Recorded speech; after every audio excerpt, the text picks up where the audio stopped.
No, I think I got it. Okay, I got me. I'm on. Hold on, I'm on. Give me a second, everybody. I'm trying to get the rest of them. Can you guys talk? Yes. Hello, hello, hello. Oh, Human right. Torch. Ladies and gentlemen, we are live. We are officially all being able to be heard now. I'll reintroduce our usual guest, myself and Juice on my far, I guess, right over here. And in between us is our reigning fantasy champion, Jay DeFalco. Let us know how you're doing one more time, gentlemen. I'm doing all right.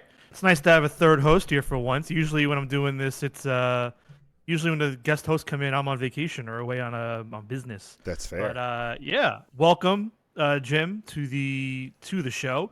We appreciate having you here. This is your reward, so to speak, for winning season 1 of the fantasy game. And yeah, now you are here. So say hello to the chat, all the viewers. This is what it was all about, guys. Every single week, put it in the roster just so I could be here. Great to be here. Be As it is known. Be here and be confused with Darby, according to Keverlast, by the way. Yeah, no, that is Darby. He's just not wearing the makeup. So he can't. Yeah, I have the facial hair like Darby, too. I just came off of Everest. I cough and dropped off of it. No. I sure got that gift for tonight. Oh, boy. All right, so we are going to dive right in tonight. Usually we have a variety hour, anything goes episode. We do a little trivia, a little this and that. Tonight, none of that. We're strictly talking about the tournament, the greatest finishing move of all time. So to give you all some of the rundown, if you haven't been here before, we haven't done a tournament in about a year now. I think it's been a while. It's been a long time. The last one I believe we did was the worst wrestler of all time. Which, if you want to see it, head over to our YouTube channel at our link tree down below. All the links are there for all of our socials. And yeah, also take the time if you're here for the first time watching us. We do appreciate any support with a sub. It's free if you have Amazon Prime, it's free for you to do, and it supports us all the same. Right now we are at 4 subs. We always would love more support. And if there's ever a time to do it, this is the one. I did not talk about this with our co-host Danny. I know typically we've done in the past, if somebody does subscribe, they get a veto in the night. I don't know if we want to go there, but we'll wait. If somebody does subscribe, then we'll talk about it live on air and figure it out. No, I mean, unless you're against it, I think we continue with that. If you subscribe, it has to be live. You can't subscribe tonight and use it for next week, or you can't subscribe over the week if you're watching on demand. If you are for watching on demand, we're going to ask you to wait till next Tuesday to subscribe, and this way you can use your veto power. It's only for the first 2 rounds, just to remind you. So you can only use your veto for the first 2 rounds. After that, no more vetoes. So yes, I'll dive into that really quick. So I'm going to pull up the brackets while you're talking about this, by the way. Okay, well, each of the 3 of us will have a veto to use. We can only use it once in the first 2 rounds. We do not have to use it. You cannot veto a veto. And yeah, I believe that's pretty much it with the veto part of it. Now, in terms of the tournament, there are 64 finishers in here. The way we did it is all 3 of us put together a list of 30. And then from there, I cross-referenced the list. I ranked them. And for the first time ever, we didn't have to go back for a second list to get more moves. Which is wild. Everybody's lists were so different that almost like I think 2/3 of this list are like one person had them, and that's it. Like it wasn't a lot of crossover. So for context, and again, we're going to go through this individually, so don't get overwhelmed if you're missing matchups when you're looking at this right now. But yeah, the way to think of it is whatever I can. Anything that is a 6 seed or lower. Can't hear John. What? No one can, or you just you can't. Anymore. I think that's you. I think the rest of us can hear John. Can you hear me? You guys hear me? We can hear you perfectly. Okay. Freebird can hear me. Yeah, everyone else can hear him. Weird. Okay. So anything that is a 6 seed or lower was only on one person's list. The way we do this is we go one by one. and whoever had them highest ranked out of the three of us, they are on that person's team.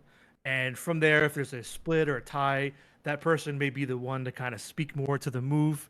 So maybe it won't need to be, maybe it will need to happen. It could just be all three of us agree. But it's best 2 out of 3. Winner moves on. And if you want to veto, you have to veto in the moment. You can't veto after the fact. I have a quick question before we start. Can you hear John now, really quick? Oh, I can hear him now. He's fine. Good. If I unsub and resubscribe, do I get an extra veto? A for effort, but no. Okay, so That'd be hilarious. I think I nailed everything I wanted to bring up. I agree. I think it's time. Yeah. Oh, and by the way, just for clarification, there were a few ties. Any situations where there was a tie, and there were a lot of them, especially with the one individuals, all those ties were determined by our old co-host, Matt. He was gracious enough to take the time to work it out with me and pick his favorites amongst all the ties. So he did have a solid contribution to this tournament. What a nice guy. Thanks, Matt. Yeah, and I think with that we're good to. I think we're good to go. Sorry, I keep trying to get the other side of the bracket, but it's not popping up. So I'm just gonna leave this side on. That's fine. Okay. Oh, and one more thing I have. Point of clarification for anybody. The way it works out, since there's 3 of us, there's 64 wrestling moves. Each of us has 21 moves on our team. That adds up to 63 for those of you that don't know. So the 64th move, the absolute lowest seed, is always a wild card. It is picked out by our producer every time. So just to give you an idea of past wild cards, we've got in my personal favorite, David Arquette was a wild card. Who was his woman's wild card? Do you remember? I think it might have been like. I can go back and look right now while we're live, so you can do that. I'll find it right now. But yeah, no. So he had a lot of crazy wild cards. So this wild card was no different. If you can actually see our screen right now, you can see the wild card. It's the number 16 seed facing this. What'd you say? I don't know. He just threw something out of me. Facing the Stunner. And with that, we'll start with the first matchup. Go ahead. What was it? The wild card was Snooki. Oh my god. But either way, we are moving on now. We are time to get started. Here we go. Let's get the first match on the board. We can talk about it here like gentlemen. Let's remember that we are all friends here. Let's have some fun and let's talk some wrestling. Everybody's a winner. So the first matchup, except for the people who are going to lose. The overall number 1 seed is the Stone Cold Stunner versus the wild card, the number 16 seed, the Worm from Scotty to Hottie. And I have to give Boogeyman. Quick credit here to Juice, who had the idea of putting the gifts up. So if you guys have never seen the moves before, maybe, or if you just haven't seen the moves in a while, I try to find good versions of them. There's a lot of trial and error with what I could find online with the moves. So this is the best of what I could get. Deal with it. Okay. So I did forget something to bring up. Were there any moves, before we really get into it, were there any moves that you guys had on your list you wanted to put in, did not put them in, basically a snub that you can think of? Or in general, do you want to talk about now your process, your mindset, what you put into this when you're considering a finishing move? Because again, for people watching, this is about tonight, even though we have names here, it's about the finishing move itself. It's not necessarily about the person. So when we're voting, we're not voting for Stone Cold Steve Austin, even though he originated the move. We're talking about the move itself, the Stunner. Hopefully that helps you all when you're watching here throughout the night. Over to you two. I'll let the guest start. So my reasoning behind the moves was varied and haphazard. I picked the moves that I remember liking as a young wrestling fan to now, where, if I saw someone do this move, I thought it A, looked cool, B, looked dangerous, or C, I knew the match was over because there was no way they were going to kick out or not tap out of that move. Mm-hmm. And that's kind of where I just pick some stuff. Some stuff, no, personal favorites. Might not make it long on the list, but I have respect for them. Other ones, we're just trying to figure out the rest of my list. LaBelle Lock was really one of the only ones that I was iffy on, and I didn't make the list. I think I had that kind of same mindset where I was just thinking of movies that I loved as a kid that I would want to reenact, that I thought were like definite match enders from what I remember. The only mess up I did was because I remade my list 8,000 times. Salvage Clash was number 2 for me, and then it went from number 2 to not being on my goddamn list somehow. I don't know when I erased it. I don't know how I erased it. I was very upset about that. Besides that, the only move that I was kind of debating putting on there, but I just knew it wasn't going to make it for a deep run, was the Perfect Plex. I just loved that move as a kid when I was growing up watching him, but I also knew that wouldn't be a move holding up to some of these, visually or even effectively better moves. So that was it. And as far as like the ranking, my ranking was kind of haphazard. I just really was trying to make sure I got like all the moves I wanted on the list. One last thing, I didn't really pick any moves that I wasn't like familiar with, like growing up, like Hulk Hogan era. I didn't really like go into any of those because I'm like, I've seen the moves done, but like I didn't have an affinity or whatever towards them. I'm like, I'll stick to my wheelhouse, cool, so to speak. All right, that's fair. For me, I had a long list, but it's about half my list didn't even get on at all. But I'm not going to read it all off. I'll just talk about the ones that were very close for me. The 450 splash was a big one for me. I love the move, but I had a hard time really pinpointing it on a person that I can recall having it. Besides Austin Aries, I had a hard time putting it on a wrestler that I was like, that was their finisher. So obviously that was a big thing. And something you'll notice as we're going on here, folks, is we kept it broad. Like we didn't do Goldberg spear, Big E spear, et cetera, et cetera. We kept it to the move itself, like we said. So if you're wondering about that as we go on, that's why we didn't want 15 versions of the spear on here. We also named wrestlers who were using the moves. We might have left some out. Let us know. I'll add them on the fly. I don't care. But there are definitely some wrestlers we left out. Yeah, my goal wasn't to get every name put on, but at least like the top like 2 or 3 that can come to mind if need be. Yeah. Other ones that I was close with, but I didn't do. The Skull Crushing finale, I do like it. Also the 619 was a big one that I left off, but my reasoning was that I don't think the 619 was ever really the finisher. It was always a setup. Set up. Mm-hmm. It's set up either the West Coast pop or like the springboard splash he did after. So even the Hurricanrana into a pin. Like it was always a setup for something else. It was never just the ending. I agree. Yeah. Some other ones that were close. The Last Call Swerve's move. I like that a lot. Oh, yeah. The Zigzag as well from Dolph Ziggler, and Destino from Tetsuya Naito. I liked as well. But those are some snubs. 619 needs a perfect storm to accomplish fully fun but omittable. Side note, not a big fan of like. Story. I was going back. Yeah, not a big fan of like performative ground moves like the People's Elbow or the Worm. Very gimmicky, and I don't really get hyped as much about them anymore. I feel like whenever the People's Elbow got big, suddenly everyone had one. The Boom Drop or whatever Kofi did, Trouble in Paradise, I think you mean? No, he means Boom Drop. I know what he means. Okay, but Boom Drop wasn't a finisher. Yeah, again, we're trying to think about finishing moves, not signatures or basic moves. But okay. Yeah, Freebird, you basic bird. We'll dive more into other thoughts I have in general, but as we go on, I think it's time to dive in here. Let's get our votes going. So this one was number 1 overall for me, and it was also number 1 overall for Jim.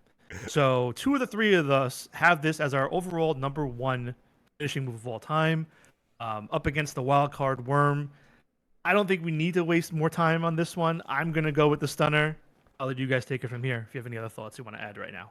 I only want to go with the Worm because of how adamant Freebird is that it has to be the Stunner and how the Worm is a terrible thing.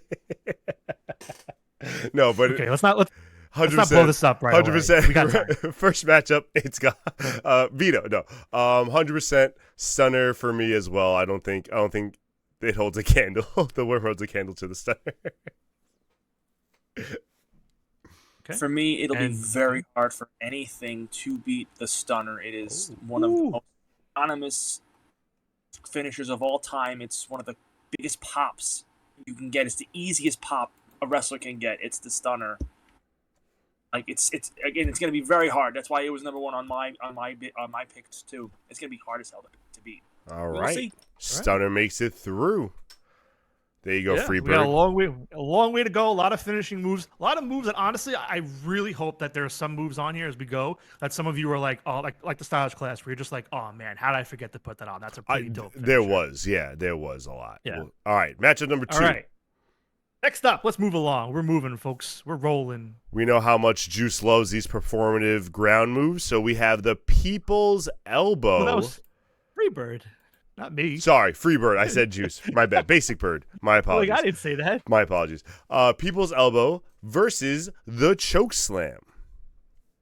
All right. So first off, Freebird is the Mexican Destroyer on here, rapidly becoming one of my favorites.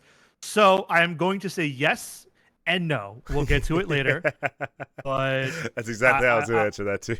I was being nice, but we'll get to that later. All right. So this one is a double Team Jim feature right here. This is Jim's number 13 and number 18. I see a little Orange Cassidy peeking up there. Hello. So Jim, I'm gonna let you take it here because obviously you both said you were haphazard overall with your ranking. So even though it is 13 or 18, you may feel differently now that we're in the moment. And you've had some time to think about it. Or wait. Share... Sorry. Haven't in the past, if we have the person who has both of them, we let them potentially be the tiebreaker?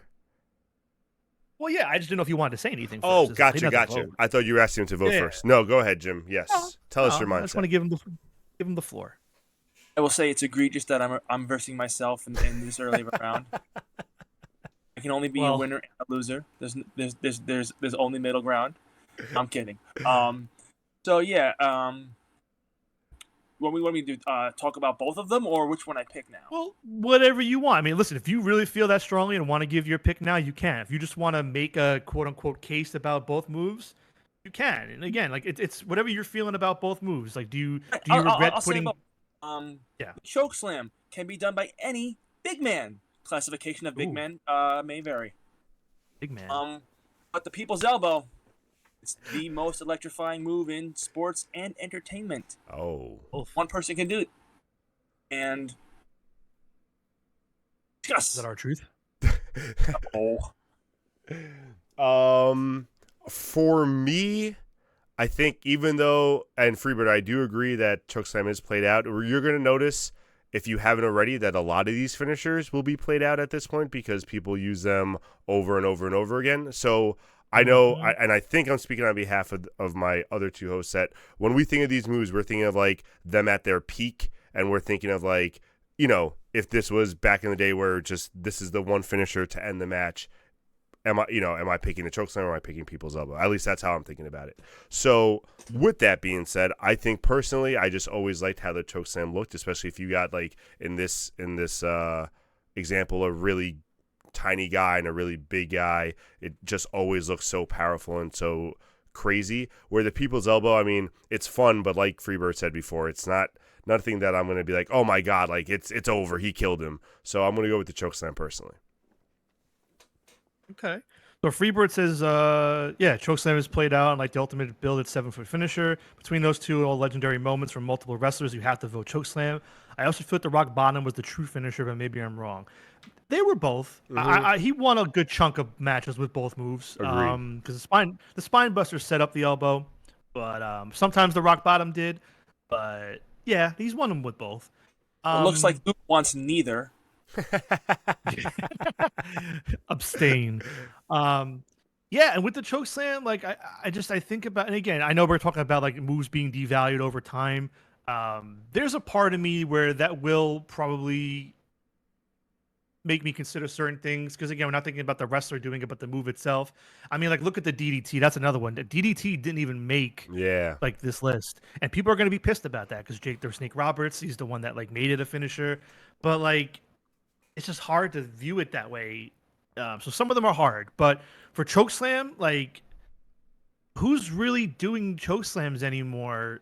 Like they're not really played out. Like Priest is, Priest does like a kind of The sit down sit-out one, fallaway yeah. one. Like Lance Archer, kinda maybe, but no one else is really doing chokeslams right now, right? That's true. And Freebird, if you notice, we also put Big Show and Kane as the two who do it on ours, so we agree with you on that. No, I agree with you that chokeslam, it was getting played out for a little bit, but I feel like there was a little lull in big men also, so they kind of now are starting to bring it back more. Yeah, so I'm gonna go chokeslam. I like the people's elbow, but if I'm picking between that and rock bottom, I'm going rock bottom. But yeah, chokeslam. All I will right. say Paul Hauser did a choke slam. Didn't Jelly Roll also do a choke slam? And didn't There you go. did some other celebrity do a choke slam too? Recently? I can't think of them. I don't know which celebrity you're talking about. And honestly, if you're trying to make that joke, I legit would not know because I haven't. No, I'm just watched any saying, of them. like it's the simple move that a celebrity will do. When Oh yeah. No, you know who did it? Um, I know who you're talking about. Bert Kreischer. There you go. Yeah. Yeah. Okay. So out of curiosity, Jim, do you not regret, but would you have gone differently, or would you have stuck with your higher ranked move here with your vote? I I mean, would've- you still have a vote, but I would have stuck with the people's elbow just because the one that always sticks out to me is the one when he was wearing them shiny shoes with the British Bulldog. Ah. And that he was just slid dope. right into it. slides. I wanted to try to get that one. that It was was so- it was such a bad like version of it. That's my favorite one also. Like I It's great, can't really remember bad. one of like what was the greatest chokeslam I've ever seen. I can't, other than take her into the cell. Other than that, I can't think yeah. of anything else. That's fair. I digress. That's fair. Yeah. Don't forget you still I have just love that the height veto. It's only the second matchup, but you still got that veto. I love the height that Big Show gets, dropping on the knee. I love Kane's choke slam. Yeah. It's a great move. Kane that- chokeslam always looked real because he's such a strong motherfucker. Kane's chokeslams always looked really powerful. I like them a lot. Yep. All right, first upset. Let's move along. Let's see what we got next. Matchup number 3, we got the Muscle Buster versus the Burning Hammer. Hold on, I need to fix that screen a little bit. This one is a I mean- rough one. This is tough. So, for everybody, Danny, his team, he has the Muscle Buster on his team. He ranked it higher than I believe myself. I don't think Jim had it on his list. It was one of my ancillary ones I didn't pick. Yeah. So, and obviously that factors into seeding if it's on 3 out of the Yeah. 3 list, 2 out of 3, whatnot. So the Muscle Buster was on my list and Danny's list. Danny had it higher than me at number 13. Burning Hammer at number 12, only on my list. I kind of understand it because I know my co-host and my guest host here are not really Japanese wrestling fans. They're familiar with the Burning Hammer, but not enough, I guess, to put it on their list. But yeah, I mean, this is a tough one, though. I love both. They were both on my list, so I'll let you both go first. I mean, Actually, Jimmy, you go first. Yeah, let's go see you. So this GIF is the first time I'm seeing the Burning Hammer. Wow. It looks brutal. Mm-hmm.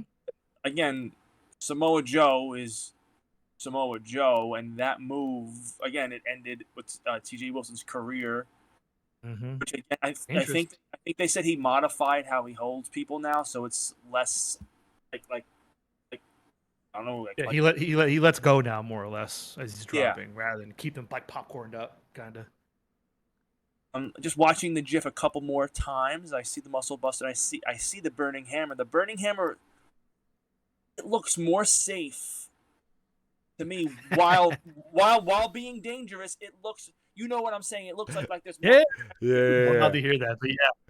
It's just a funny statement that a move being dropped on your head looks more safe than another move, but you're right.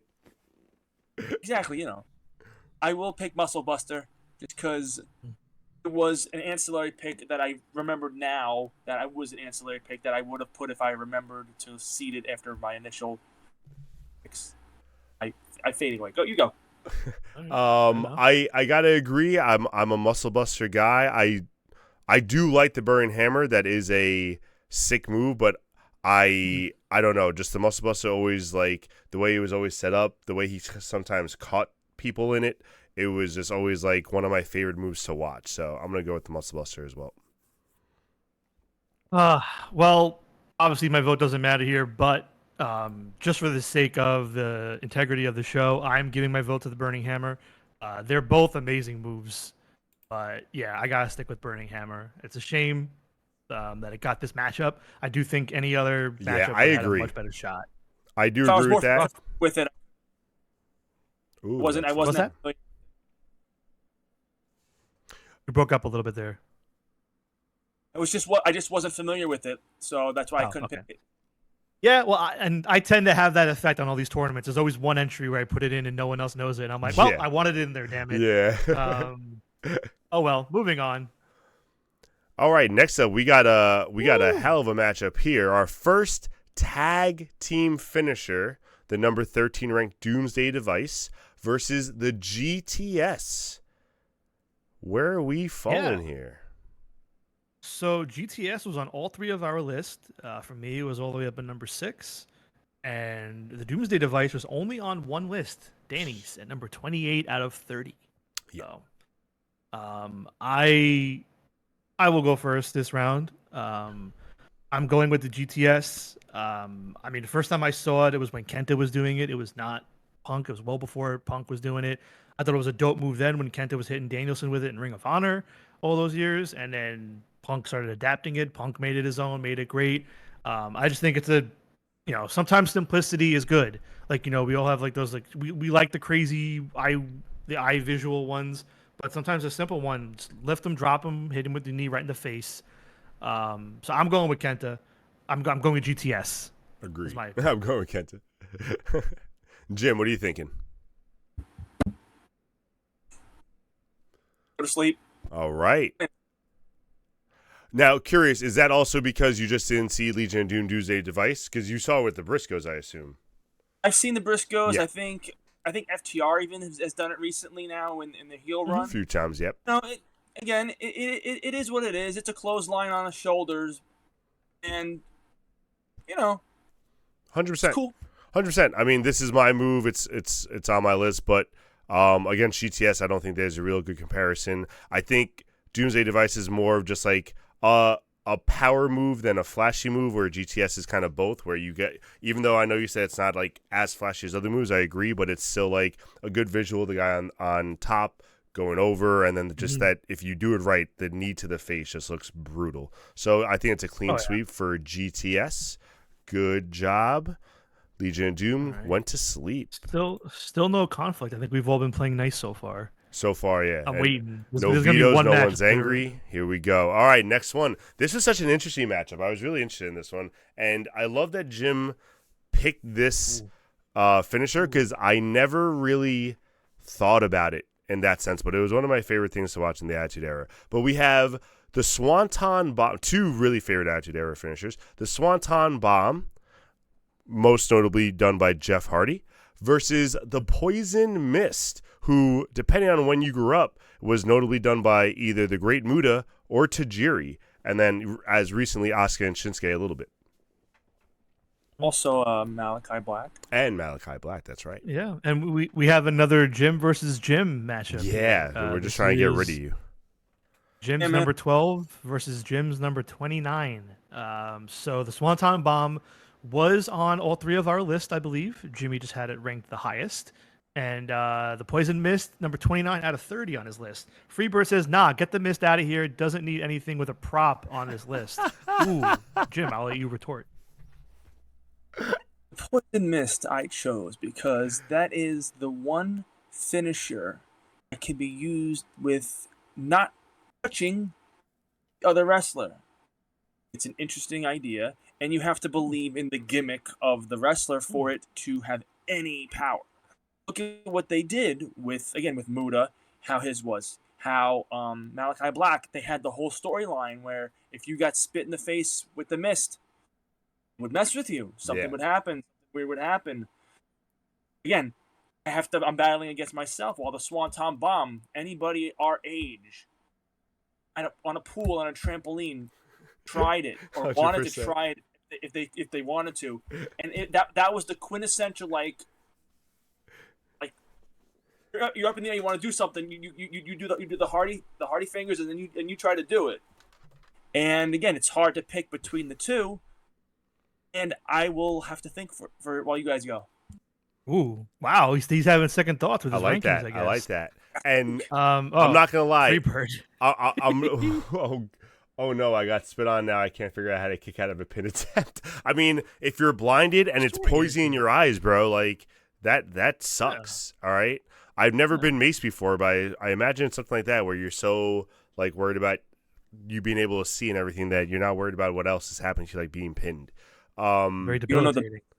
of what the poison entails, Right, because man? each character means something different. Aren't you an EMT for like? Shouldn't you be worried about this kind of shit, man? Like crazy how unempathetic you are.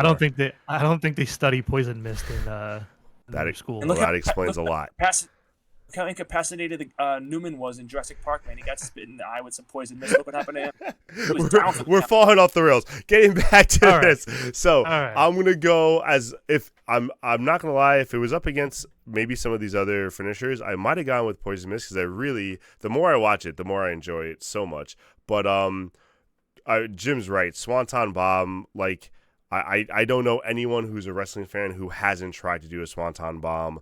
I think I broke a bed trying to do a Swanton Bomb once. Like it's one of the most fun moves to do. So I'm going to Swanton Bomb. And by the way, Freebird, yes, it is spelled SWANTON, not SUATON. Sorry. You fool. All right.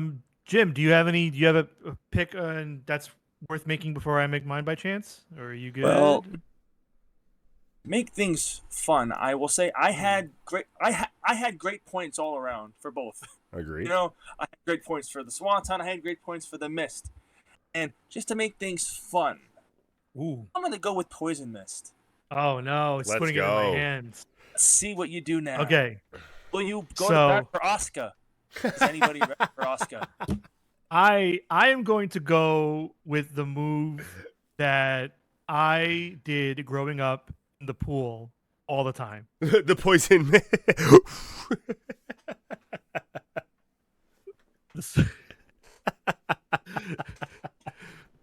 The Swanton Bomb. Oh man. Yeah, give me the Swanton Bomb. Oh right. Swanton Bomb making it past. That made you Quick think. note: you also did Poison Mist, and you also did the last ride. So just keep that in Well, mind. I was gonna get there. We have a long way to go. The Poison Mist is pool chlorine. All right, yeah. Well, yeah. I'm not swallowing it. That's why it was Freebird. poison. Yeah, that's why it's Poison Mist, bro. Thanks, man. I Freebird's know, really respect learning the- a lot respect the tonight. business. The more you Check know. that man. pH level, yo. All Look right, at the next form of that dive from next Harvey. up, Yeah. we're only Bomb, 6 bomb. matches in. By the way, this is gonna be a long night. Hey, we're having fun. Let's go. All right, next up we have Freebird, the Canadian Destroyer, actually, Yes. versus Oblivion. So this is a very interesting matchup. Canadian Destroyer goes by many names at this point. Mexican Destroyer, I think it's the Panama Destroyer. Like it goes by a bunch of different names. Basically, wherever you're from gets slapped in front of the word destroyer. Exactly.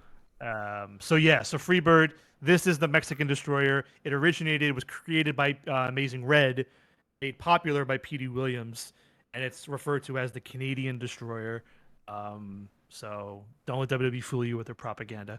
So this one's very interesting, like you said, because this one only on Danny's list, only on my list. Ooh. Actually, no, I'm sorry. This is the only 6 seed that was on Danny and Jim's list. Got it. Okay. So this one, but you both had it very low. Danny had it at 26. Jim had it at like 27. Actually, I think you both had it at 26. But Danny, you won the tiebreaker, just because of who had how many people on their team. Let's go. Then Oblivion, only on my team at number 23. So both pretty low. Both have a really solid shot here. Listen, I know the Canadian Destroyer is like very popular for the moves that it does and all that, but I think Oblivion is a really good move and does not get enough love. So I wanted to say my piece about the Oblivion, and I think it was a forgotten move as we all made our list. But by all means, you guys can discuss and take it from there. I don't know if Jimmy, you want to go last, since you'll probably be the deciding vote. I don't know how you guys I'll go wanna play last. it. I'll go last for this one because I'm still trying to keep watching this Liv Morgan gif. Are you her face voting plant. for Oblivion, Juice, No, I'm- officially? No, Juice. Are you voting Oh. for Oblivion officially, or were you just making your point just out of curiosity? You know what? I'm gonna go with Oblivion because Canadian Destroyer is another one of those where, like, I hate to say it, but yeah, Penta's doing it now, but like besides Petey, it just became like another forearm super kick kind of like move over the year DDT. Yeah, I like the move, but I'm going with Oblivion as a finisher because yeah, Petey made it famous, but yeah, Oblivion's Okay. my vote. I am gonna stick with Canadian Destroyer mainly because P.D. Williams' version, especially where it wasn't the jumping into it, like the jumping into it stuff, I think is taken away from the Destroyer aspect a little bit.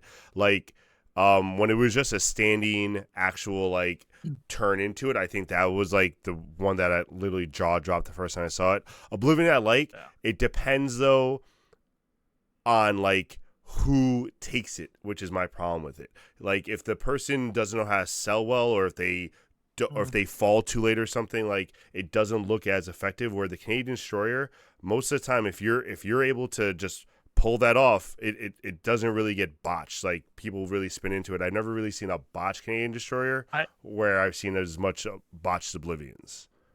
I will counter that with just saying, while the first few times he did it, it was cool. Like Dustin Rhodes doing it and a few other wrestlers. Like if you really watch a lot of Canadian Destroyers these days, a lot of people like they fall short, and a lot of times it's the wrestler doing the move, taking a brunt of the hit on his like ass on his back. Yeah. And so there's a good chunk of bad Canadian Destroyers out there too, but those people aren't using it as a finisher. So That's like fair also. in terms of so it doesn't look as just wanted to magnified. throw that out there, but Totally they're fair. both great moves. Yeah, I agree. Yeah. Jim, what are you So, deciding? I will deciding say vote. there are some Canadian destroyers that take too long to set up, but then there are the explosive ones. And when the explosive ones are done right, they look effective. They look dangerous. Like Yep. I can't even remember. I feel like some people have done them on like the hardest part of the ring, Yeah. and those just look brutal. Mhm. And Liv Morgan's, I ain't no simp. I'm going the Canadian Destroyer. All right. Hey, all No right. problem. Calling me a simp. It has nothing They to do didn't with do much that. for me. It's just like That's First fine, shots fired of the night. Here we go. yeah. Hey, it's fair. I'm fine. Listen, it's all right. All right. I knew I was up against the wall when you both had it on your list. It's fine. Speaking of walls, we have Ooh. the Walls Tough of one. Jericho versus the Crossface, and this is a crazy matchup that came up, and I'm shocked. Thank you, Freebird. Yeah, Simple this as one. Morgan, bro. No shame in that. So I'm going to respectfully lay out here because this is one where it was only on each of your list only. Oh. So So this one was only on Jim's list for the Crossface. Walls of Jericho, aka the Boston Crab, was only on Danny's list. I did not put either of these on my list. I'll let you all take it from there. So I want to go correct first? something first. The Walls of Jericho is not the Boston Crab. Boston Crab is Boston Crab. Walls of Jericho is specifically where the head's on the neck, the knees on the head, and like it's a wall. Okay, well, if you want to play that, that's the Lion Tamer. But that's not on the list. They're all the Boston Crab. I'm not arguing with you. They're all inclusive here. I'm just saying. All right. Anyway, They're all inclusive. They're all included. that's it's okay. fair. That's fair. They're all here. Just Boston Crab is such a weenie move. No, I mean both these moves are awesome moves. I mean, again, these are another two moves where I think like we've each tried to do it to our friends or whatever when we were kids. With that being said, the one that hurt more to me was the Walls of Jericho. I don't know. I like whenever maybe that's also because our friends didn't know how to like properly put a knee on someone's head or back. But like the Walls of Jericho is usually the more painful move. Don't try this at home, folks. Well, I will like to take us all back on a little time machine. Oh God. Uh-oh. Back to when I first met first person that's viewing the show right now, Keverlast. Okay. Oh, no. Me and Juice had a mutual friend who, let's just say, was on the smaller side. And he was a, let's just say, crash test dummy for their wrestling moves. And the very first time I met Keverlast, him and my brother storm through the door, go to my friend, and my brother gives him the ankle lock, and Keverlast gives him the crossface. And that was my introduction to him. I will say my friend did not look pleased by either move. And its effectiveness probably lingered a little bit because he didn't want it. He never tapped. Which one hurt more? You have to ask him. Well, we're asking you. We got to ask you. So Well, we never really put the moves on Jim. I wouldn't sell anyway. This is very true. Yeah, you're revealing a whole side of me to the chat right now. I don't think they were ready for. But that'll be a recurring theme throughout the night as we talk about more moves.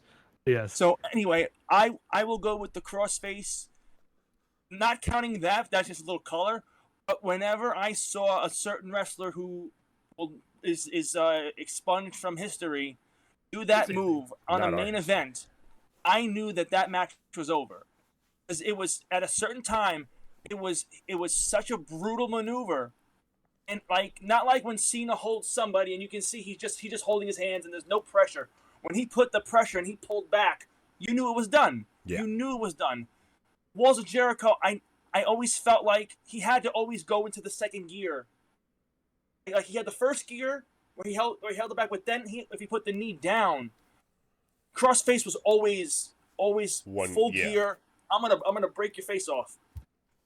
That's why I go with crossface. Juice. Okay. Exciting vote. Yeah, this is one of the ones when I was setting the matches, like based off the seating and whatnot. This was one of the top matchups. I was like, damn, this is gonna be a good one, and it's holding up. I'm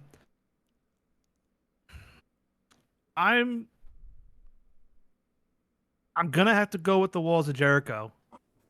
I like them both, but outside of I'm basically thinking of Benoit and Jericho here because I know we have other names there of who's done the move and perfected it, but I like Jericho. You can either put the knee on the back or you can stomp the head a little bit.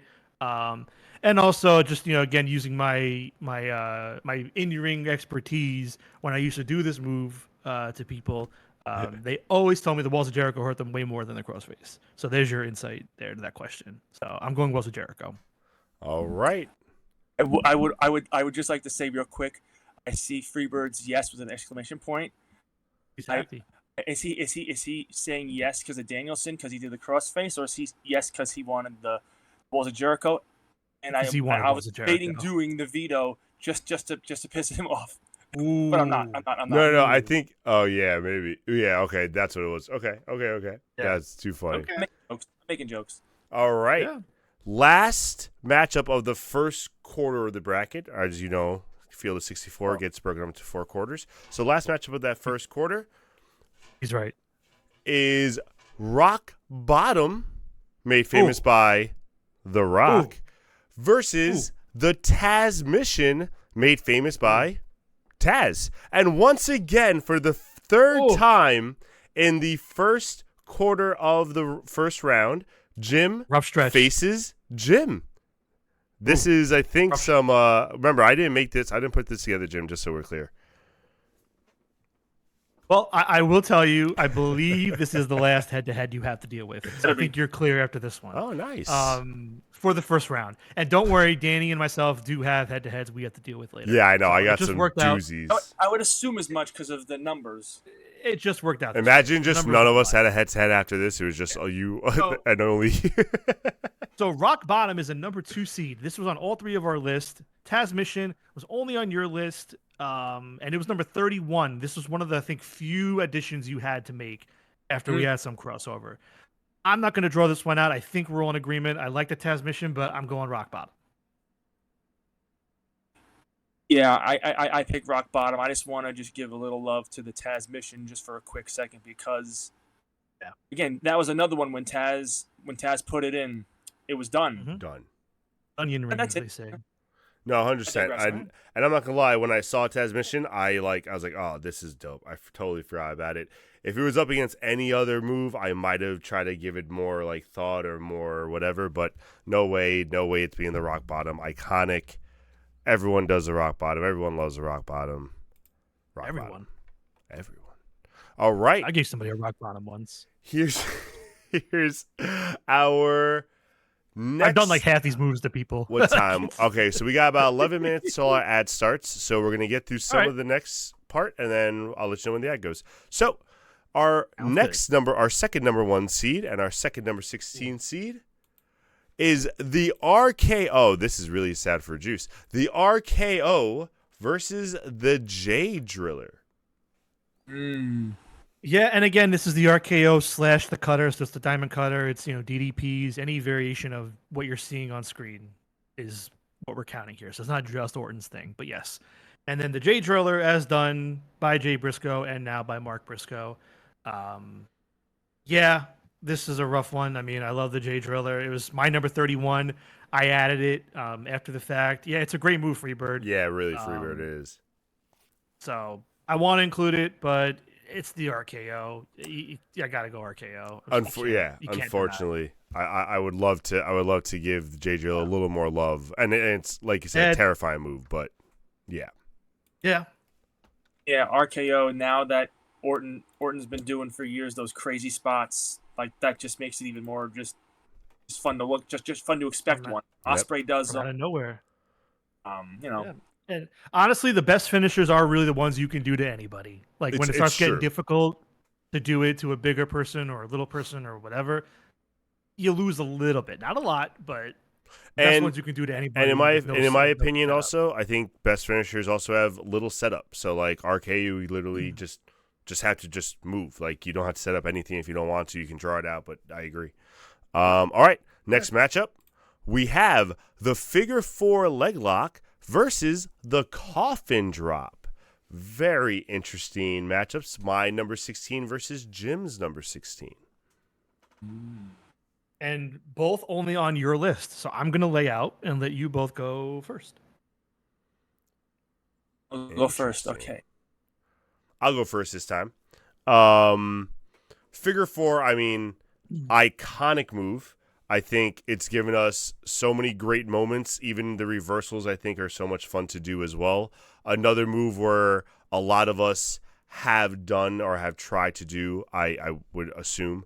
And just a move that a lot of people have done since then that they've legit used as a finisher. I think this is one of the few moves that, like, even when it gets passed down, hasn't really been sullied too much. Where the coffin drop, I think, is a great move.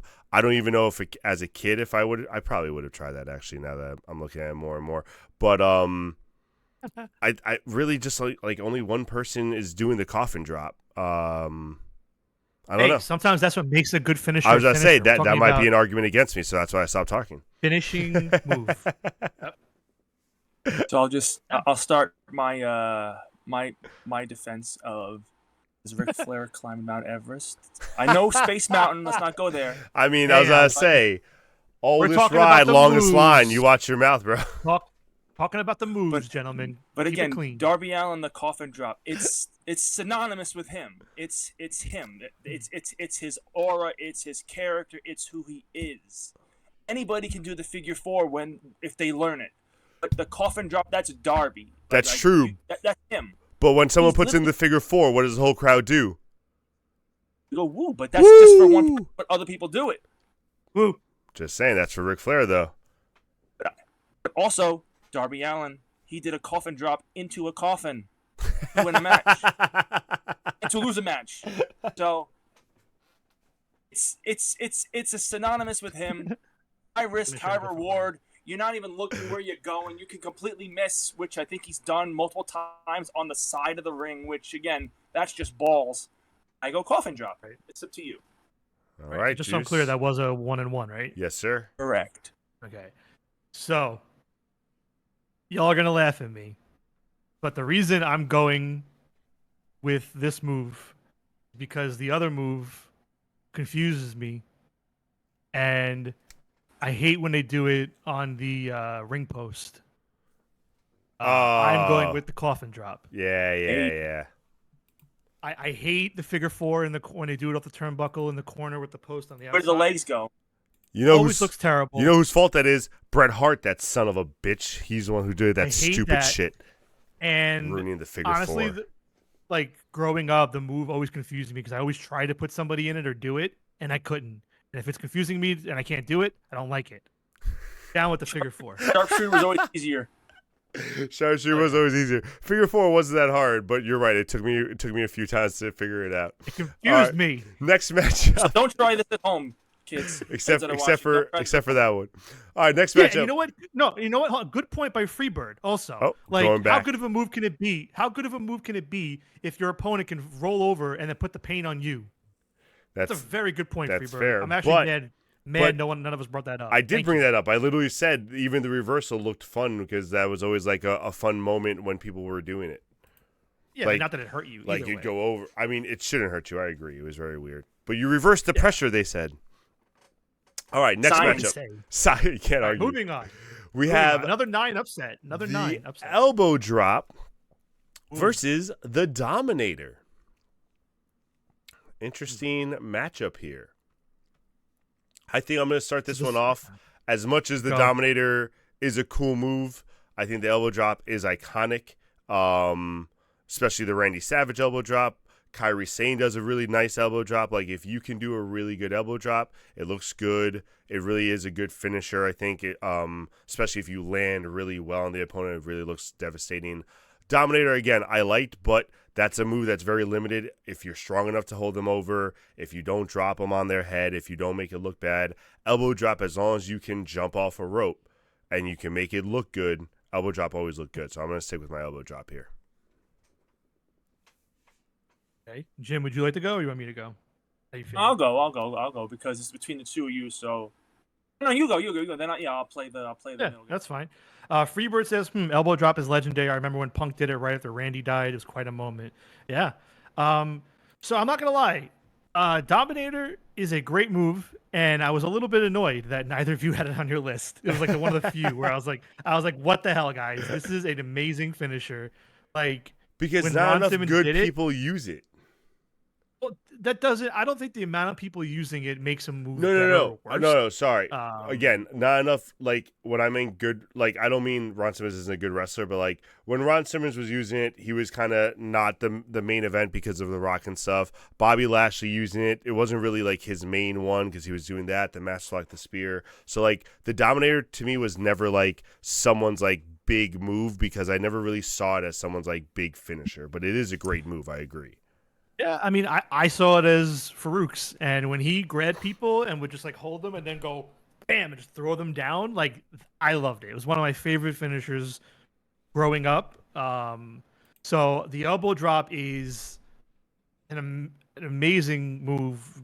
I mean, again, the 3 people we listed alone, Savage, Kyrie, and Shawn, all iconic. And yeah, you got Punk who does it because Savage. You got Max Caster doing whatever he does when he does it. Yeah. So there's a lot of good ones, but I'm sticking with the Dominator. I love the move. I love the move itself too much, and yeah, so yeah, and yeah, camera flash is different time, Freebird. I know. All right, Jim, it's on you. So I guess I'm the I'm the decider. Mhm. So I'll talk a little bit about both, and then I'll make my decision real quick. So, Dominator. I think, if I'm correct, you can correct me, Juice. The very first WWF show we went to was a Sunday Night Heat, where Acolytes, they faced who they faced, and they went into business for themselves. So then they just Public Enemy. Public Enemy, yes. And I think Trivia question. I think Farouk put one of those big boys through a table with the Dominator. If I'm correct. Yes. Yeah. So you can do it to a big guy. That was something to see. Almost as exciting as his tights and weird headgear in that GIF, which I don't know what what gimmick that was back then because I wasn't watching. But that's kind of a crazy looking outfit there. He was like Spartacus or something like that. It was like a weird. Yeah. It was like a weird gimmick like that. Oh, okay. But the elbow drop, again, the elbow drop was pageantry. It was high risk when there wasn't high risk. Ooh. It was, oh my God, going to the top rope when the top rope didn't mean anything. Back in those days, this is what I'm conflating each thing to. It's the brutal, just haphazard of just picking someone up and slamming them down, or beauty of the elbow drop.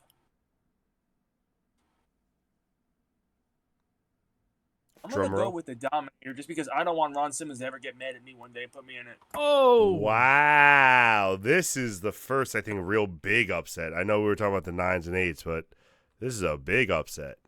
wow. Again, 12 taken out of I'll 5. put it this way: elbow drop again. How many Hey, times do they miss? Danny's got a veto. How many times do they miss that? How many times does the Dominator get wiggled out of? No one. Yeah. Ron Simmons ain't letting nobody out of that. All Actually, ain't letting right. nobody out of that. I will not be using my veto, and we will, on that note, go to a commercial break. Ladies and gentlemen, stick Wow. around because we still have to finish the rest of the first round. Don't go anywhere. Ooh, that was a big one.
2. And welcome back, ladies and gentlemen. You forgot one. Oh, there we go. What? I'm the one. You forgot one. You forgot one. Throw your ones up. No. So, we are back for our first round of the greatest finish of all time. As you can see on our screen, before we left for commercial break, we had so far the biggest upset of the tournament. The Dominator, our number 12 seed, upsetting our number 5 seed, the Elbow Drop. Hell yeah. You set me up with that GIF. Look at that. You gave me old school free Farouk. I had to find a good one. Set me up. All right. That was better. You know it. Next, I'm telling you, it was very hard finding good ones. Just the way the pictures were coming out and stuff. There were some like really nice ones that had like weird borders that weren't fitting. It was just annoying. We'll see if next week we get some new ones. I promise I'll try. All right. Ooh. So next up, we have, this to me, I'm not even upset that this was a matchup. I love these two moves. Power Bomb versus the Banzai Drop. And this is my 2 of mine, Jim. There you go. So you're not the only one now. Me versus me. There you go. Mm-hmm. I will talk about both these. Well, go ahead. Your number 2. Your number 2 pick. Yeah. A lot of power. Yeah. The Power Bomb did have a lot of power, actually, Juice, now that you say it. And the good thing about the Power Bomb is you needed to show off how strong you were every time, no matter who you were, whether you were a big guy like Kevin Nash, who we all saw what happened when he didn't pull it off well against the Big Show and he broke his neck. If you're a strong guy like Batista, who did the Batista Bomb, even Kevin Owens with his pop-up Power Bomb. There are many, many versions of the Power Bomb which are all, I think, really good and really powerful. Last Ride, like we were talking about before. So the Power Bomb, just throughout time, any iteration of it, I think, has been really, really good. And they've all been kind of different, which has been interesting also. Even when Kevin Nash and Psycho Sid, who were doing it at the same time, they had very different versions of it. Psycho Sid, I think, was more dangerous, but they had very different versions of it. Banzai Drop, I think, is one of those moves that, like, it's one of a kind, and you can only do it if you are a certain type of wrestler. That's why really only 2 or 3 wrestlers have done it with Yokozuna and Nia Jax. That move sucks. You literally get sat on, and it's going to be very hard to move a 400-pound person off of you. So I'm going to let you two talk it out. I'm not going to be mad either way. I know which one I think it's going to go, but you two talk it out first. I'll be the deciding if we need it. So Keverlaz says Powerbomb all day. Banzai Drop has been ruined for me because of Nia. I mean, she doesn't do it bad. It's just that Nia does it, I guess. Jim, you go first. Yokozuna doing it was dope. Thank you. I'll be short. I'll be sweet. I will not pick a move that Nia Jax can and almost has used to murder people with. So I will choose the Power Bomb. And I would like to reference also Chris Jericho used to do the triple Power Bomb back in the WCW days, which was pretty awesome for a guy his size. Yes. I don't know about the rest of you. My favorite things on the video games when I created my own characters was putting the triple Power Bomb, the triple suplex, and the triple German suplex as all my movesets because all the 3 of those were so cool. Oh, so you're a cheater. Okay. Because you do 3 each time. Listen, I'm taking Nia Jax out of this. I'm thinking of the move itself. I hate the Banzai Drop. Oh, like, really? That move sucks. It is so dangerous. Yes. I hate watching it. It is so cringy. Like it's dangerous. It's honestly, I don't know how they let Yoko or anyone do this move to this day. Like if you really look at the GIF right now, there is no pull. He is literally falling on that guy twice. That guy came off the ground, bounced twice after he landed, which is terrifying. Probably the most unsafe move in this tournament. So give me the Power Bomb. All right, Powerbomb making it through. I was going to pick the Powerbomb for the clean sweep, of course. But the Banzai Drop, just, I mean, as a kid, that was the move I tried to do my little brother, and then, like, I couldn't because he would get scared. Rightfully so. I would have probably killed him. So I'm glad he Well, moved. you should have just done a power bomb, not a triple power bomb, Danny. Oh, I mean, I did a power bomb to my little cousin once, and his knee hit his mouth, and he started bleeding. So I got in trouble for that too. Don't try this at home, folks. That's what they tell us. I never listened. All right, next up, we have the battle of DX members, the Pedigree versus the Famouser, or if you're Billy Gunn, the Fame Asser. So it depends on how you like it. Apparently, that's how he always spelt it. I don't know if that's true or not. But I looked into that. Listen, that it might be a Mandela's effect. I could have sworn the Fame Asser was someone's finisher move. Again, our viewers can look it up while we're chatting here, but because I thought the same thing, but apparently it's always been spelled the way it's on screen. I can almost guarantee, even if they didn't say it was his finisher, I can almost guarantee he was in the video games as Fame Master because I saw it somewhere. Both mid-tier finishers, if you ask me. Mid-tier. Oh. So this was my number 28, so it was low on my list, but I want to get it on there. I just think it's a very cool looking move. Obviously, I didn't have the vision of the mid rope one here, so I just mean the Famouser in general. I like the move. I think it's a cool, quick, neat one. It's a mid tier. But just I like to explain the it GIF, I couldn't get a clean one of Billy Gunn doing it. I can only get clean ones of Dolph on the mat, and this is the only good one without like a weird border or something. I know. No, but that's Billy though, right? That's what I'm saying. That's Billy. That's why it's like this super famous one. Oh, no, I don't mind. I'm just pointing it out. And Pedigree, we all had Pedigree on our list. Jim had it at number 4, so he's got a lot of invested interest in this one. I'm going with the Famouser only because there's sometimes when the Pedigree's done that I don't like it. Like when the arms don't get hooked or the arms don't get held anymore. I used to like it when the arms were held the whole way down, but somewhere along the way, like here, you see he lets go of the arms a little bit early. And like I hate Seth Rollins' one where they run into him and he just like floats down with them. So I like the Pedigree, but I'm going with Famouser personally. Ooh, you hate you don't choose the Pedigree when you yourself many years ago. I know. You came up with the one-handed Pedigree. And then a week later, what did Triple H do in the ring? A one-handed Pedigree. Thank you, sir. Thank you. On you. Well, you move. Yeah, but you know what? I came up with the one-arm Pedigree because you know what? When you do the one-arm Pedigree, guess what happens? You hook the arms the whole way down. So I'm gonna my vote stands. I'm gonna interrupt here. I didn't think you were going the way you went. As we said before, my rankings were haphazard. I personally hate the Pedigree. I just put it on the list because I know it's like a legendary move for people. I was going to vote Famouser before you voted Famouser just to give it some love. I'm going to stick with my vote and go Famouser. So, Jim, you got a decision to make, brother. Because this is an upset that I didn't think was going to happen. If you would like to use your veto, now would be the moment. But right now, Famouser has made it through.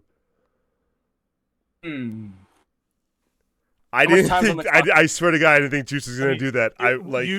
Let's just say we'll say 10 seconds. Yeah. You got some time to think about it. Juice, that shocked me. I was just like, oh my God. I will save it. I will save the veto for another time.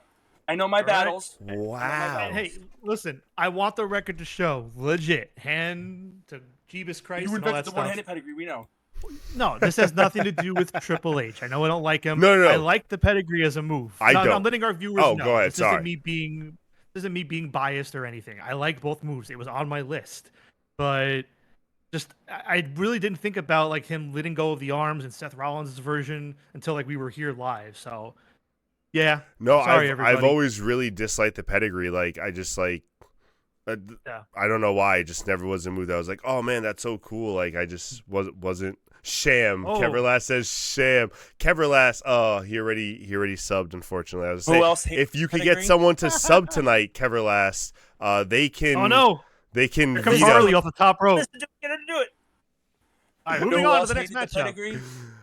Jim Ross, by doing immaculate calling whenever Stone Cold got hit with the Pedigree. He helped sell it. The Next up, let's go. All right, next up, we have. Oh, why did that come out like that? Oh, there we go. Okay, cool. We have Black Mass versus, depending on who you talk to, the Cop Killer or Vertebreaker. This is only Danny's move versus only my move. So I guess we'll let Jim sit out here.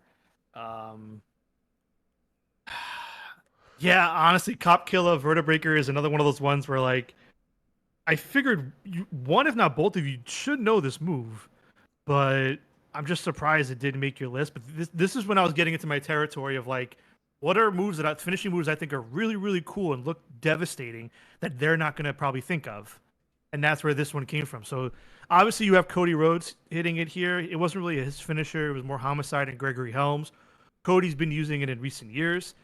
I just think it's awesome. I love the setup for it. Him hooking the arms, you turn around, you got him up there and just drop him right down. So it's a great move. And Black Mass is great, but when you really break it down, like, it's, just a kick. And, like, I mean, I don't know. I like it, but you have to really hit it with the right person. So I'm going Cop Killer / Vertebreaker. I'm sticking with my guy. If I'll say it now, if Vertebreaker does make it through, I will try to find the Homicide gift version for next week. But with that being said, I'm going to stick with Black Mass just because, again, I'm one of those guys where I like a finisher who can be hit on anyone at any time, no matter what size. Vertebreaker is a very specific move that some guys you won't be able to hit on everyone. And also, like, it's a setup. Like, you still have to get them in a weird kind of setup in order to get that up, in order to get them into position for the move.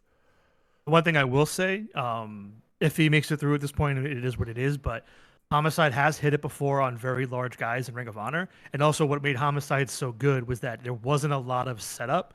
He literally would just, like, he'd grab them in a way where it was like an up and down, like one full motion. He did it much quicker than Cody's doing it here. Interesting. So that made it a little quicker of a pop. Freebird, says, you could call it Vertebreaker so that the chat doesn't flag it. They probably are flagging the word Cop Killer. Oh yeah, Homicide called it. That. But Vertebreaker is the. So Jim, name for the you now have the deciding vote between Black Mass and Vertebreaker. What are we thinking? Okay. So, based on what I know, some moves are still yet to have been revealed. Yes, you're right. I'm playing 3D chess right now. Oh, don't do that. What do we? Or do that?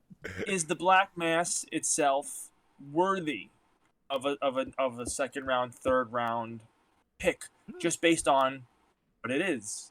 All right, so you're thinking long term. When there are other moves that are very similar, that could be coming up later on, that in a matchup might completely shun it. Or is the Cop Killer such a unique move that it deserves to move forward, where it was made synonymous by a guy who I happened to see recently in December at the Hammerstein Ballroom? Where he had, was it 2 matches? Well, that's not fair. That's recency biased. Well, I was also at the Grand Slam where Aleister Black did it to Cody Rhodes. So, no bias there. I will have to go with the Cop Killer Vertebreaker because I feel that's a better move in terms of moving forward in this tournament, whereas... Will Black Mass in the next round? I don't know. Cop Killer could have an interesting next round, and it could be a Cinderella. It looks brutal. It looks painful as hell on the body, and it's not just a swift kick to the face. Moving on. Hey, no argument here. I like that mindset. Makes sense. It is an upset. I gotta say, man, we're not even halfway done. I had to look back. This may be the most upsets in round 1 we've ever had. And I'm not gonna lie, not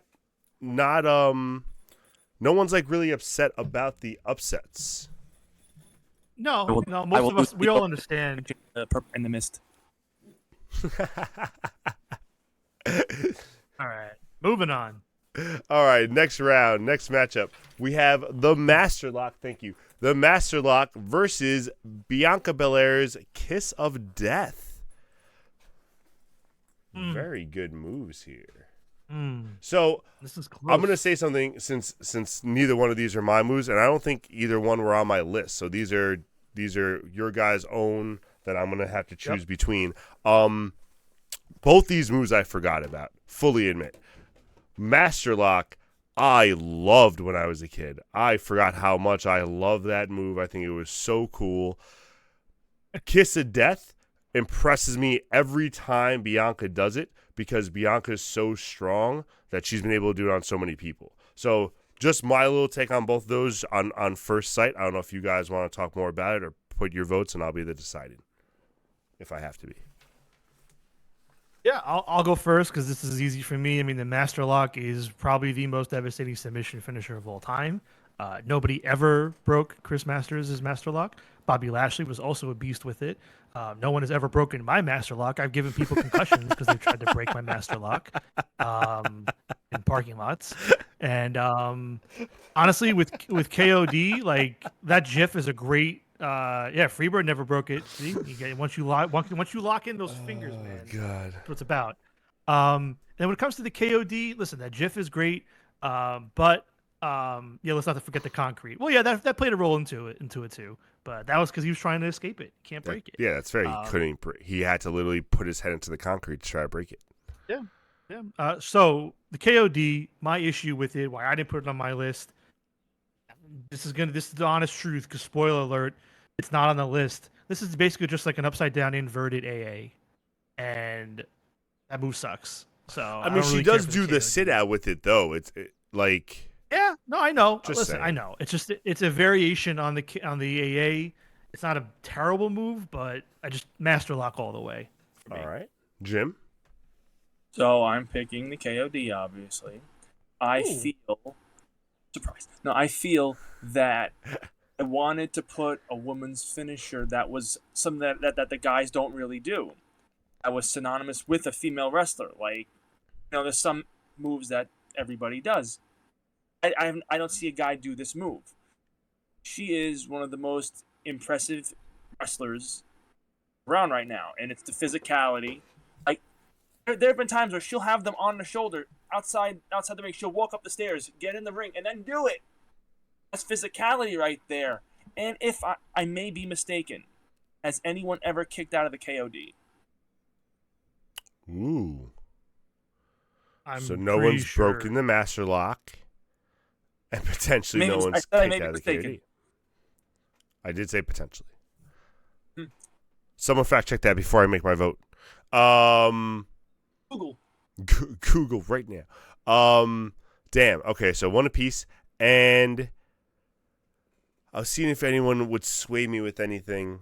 To be honest with you, the more I see the gif of Chris Masters doing that to Shawn Michaels, I get more upset. Because what a piece of shit. That's my man. But no, I mean, both moves, like I said before, very impressive in their own right. I like both of them a lot. But to me, the Master Lock is just such a crazy intense move, and one of the most effective finishers I think I've seen, submission finishers I've seen.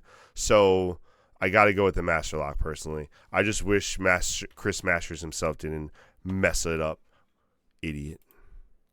I will say the Master Lock is a lot more of the selling than it is the move itself. Because again, if you look on the GIF itself, Shawn Michaels is selling the hell out of it. It's not so much the move as the selling done by the person in the lock. Well, I think it also depends on who's doing the lock too. Because if you don't look like you can literally rag someone around, it's not gonna, like, Sami Zayn doing the Master Lock is not going to be effective as Chris Masters or Bobby Lashley. Okay, next time I see you, Jim, I'm gonna put you in the Master Lock, and you could talk to me about selling. Because I'll stick to my long history of not selling.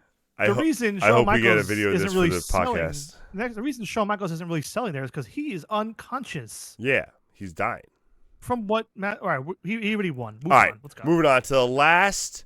I'm sorry. Yeah, the last on the left side of the bracket. First half, last match of the first half. We have our second tag team finisher, the 3D versus, I think this is the second women's finisher we've seen, right? KOD was the first one. Versus our second women's finisher, the Black Widow by AJ Lee. So this is Jim's number 10, my number 30. I think I also had the 3D on my list too, if I remember correctly. The 3D was on all three of our lists, and the Black Widow is only on yours. I'm going to lay out, let you guys go first. I'll start off. As much, I just got to give her love because I'm going with the 3D because it's one of the most iconic tag team finishers and one of the most effective tag team finishers. Black Widow, AJ Lee, the way she would get on people, the way she would wrap around some of these people, the way she would reverse some moves into it was so crazy. And I really think only her and maybe like a handful of other females could really pull it off with the way you have to be flexible, but it looked like you're strong enough to hold it. I just really liked it. I think it was one of a kind. I really enjoyed the Black Widow. Just wanted to give her love, but I am going with 3D. I picked the Dudleys, obviously. It's from setup to the maneuver. Like at a time, it was the most protected tag team finisher in the business. That too. It was done. You saw a 3D, it was done. 1, 2, 3. I don't think anybody kicked out of it until the machine guns did in TNA. Yeah, that was it. So that was like over 20 years. Yeah, and I'm going Dudleys. There's more to talk about them next week. Dudleys 3D moves on. All right.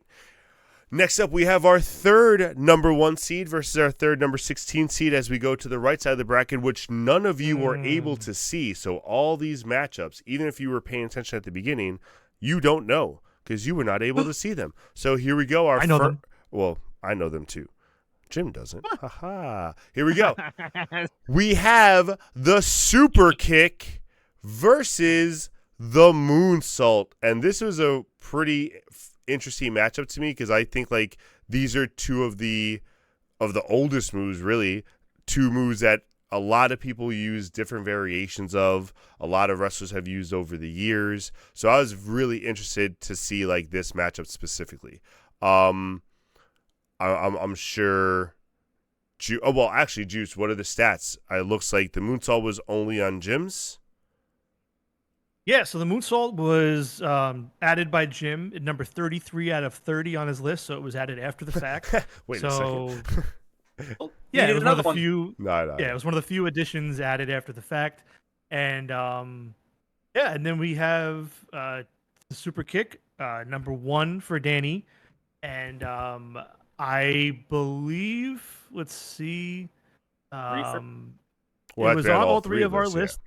This was Danny's number 1, Jim's number 2, and my number 10. So this was in the top 10 for all three of us, the super kick. And obviously we're talking about all variations of the super kick as a finisher. Not really sure if I'd count Ziggler or Usos as a finisher, though. Unless you have matches. I think you might have added those names. I did add those just because I know they use them a lot. So I just wanted to. Yeah, but as a finisher, though? Well, the Usos were. I don't know about Ziggler. Ziggler might not have. Ziggler was using some moves here and there that I wasn't sure if they were finishers or not at some point in his career. The Usos were using like the super kick as a finisher along with the splash. So like depending on how they were trying to finish the match.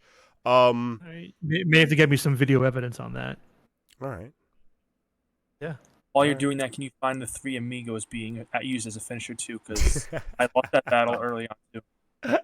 Well, if you got me a video, I would have been like, okay, whatever. Okay. Anyway, I was so yeah, as much as I love the moonsault's a cool move. Again, one of those moves where you have to be able to pull it off. Not everyone can do it. Super kick, I think, was one of the first like real moves that you could do at any point against any person. I know we coined it with RKO, but you really could hit the super kick out of nowhere. It was one of my favorite moves. I think everyone's tried to do it. People still do it to this day. So I'm just going to stick with the super kick. So I will go to bat a little bit for my moonsault, where it's not just more people can do it than you can. I've seen some big men. Oh yeah. I've seen some moonsaults flippy He's floppy. right. He's right. And they don't look pretty. They don't look great sometimes, but it is a maneuver that a lot of people use.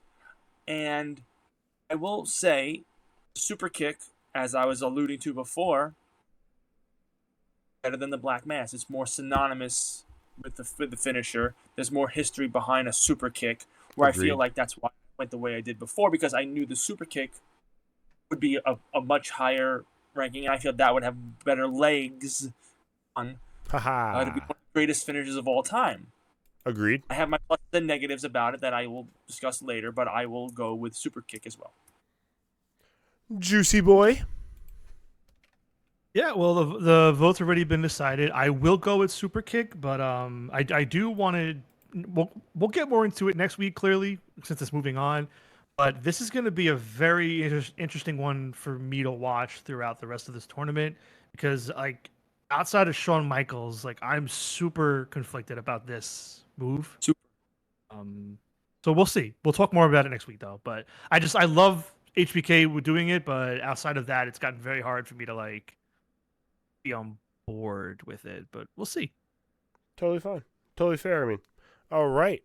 Moving on to our next matchup, we have the Coquina Clutch, made famous by Samoa Joe, versus the Unprettier. Wait, what'd you say? No, I said Joey Samoa. Joey Samoa. Versus the Unprettier, made famous by Christian, or more recently, the Unpretty Her with Chelsea Green. So, what do you guys say? I will wait. I will let you guys help me decide. Yeah, I'll go first this time. So I'm going with the Unprettier as my vote. These are only on my list as number 17, and Coquina was only on Jim's at number 14. If you haven't noticed by now, I know we're about halfway in now. Outside of like a small number of them, I'm not really a big submission finisher guy. Most of these just were not on my list at all. I think the only ones I had on there were the Master Lock and maybe one more coming up. So, like, I like them, but just I always prefer a impactful pinfall finish than a submission finish. So, for me, it was hard for me to put most submission moves on my list personally. But Unprettier is dope. I mean, it's another one that can be quick. You can hold them there, set up. You know, you can do it on a chair, things like that. I mean, most of them we do on a chair, but either way. Yeah, I'm going with Unprettier. I think it's just a dope move to drop somebody right on their head like that.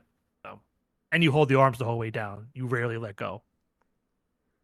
Okay, I will paint you a little picture here. Let's go back in time, ladies and gentlemen. I didn't do this one. What? Let's go paint No, it, no, Bob not Ross. that. No. We're gonna go back in time to WrestleMania 35. I was in attendance. So was Juice. We go there. We're ready to see a wonderful match between Samoa Joe in his only WrestleMania match against the one and only Rey Mysterio. Pageantry of Rey Mysterio entering with his Spider-Man Mysterio outfit. Samoa Joe coming in like a badass. The match begins. Coquina Clutch. Match over. Done. Definitive ending. Samoa Joe taps out Rey Mysterio like that. It's quick. It's painless. It's done. Coquina Clutch. Oof. All right. I could retort that, but I'm gonna lay out. So I'm not gonna lie. I had to hear something real convincing. I've gone on record. I personally cannot stand the Unprettier. I think it's like a weird move. I think it's I know we had to do the whole suspension of belief and stuff, but like, you're barely holding the guy. Your arms are underneath his. Like, it's an easy move to get out of, in my opinion. And a lot of the time, like, they're not like groggy with. I don't know. I've just never been a fan of the Unprettier personally, and I like Christian a lot. But I got to go with Coquina Clutch. I just like that move better. So I apologize. This is probably the first one I'm hot about. Okay, so next time I see you, Danny.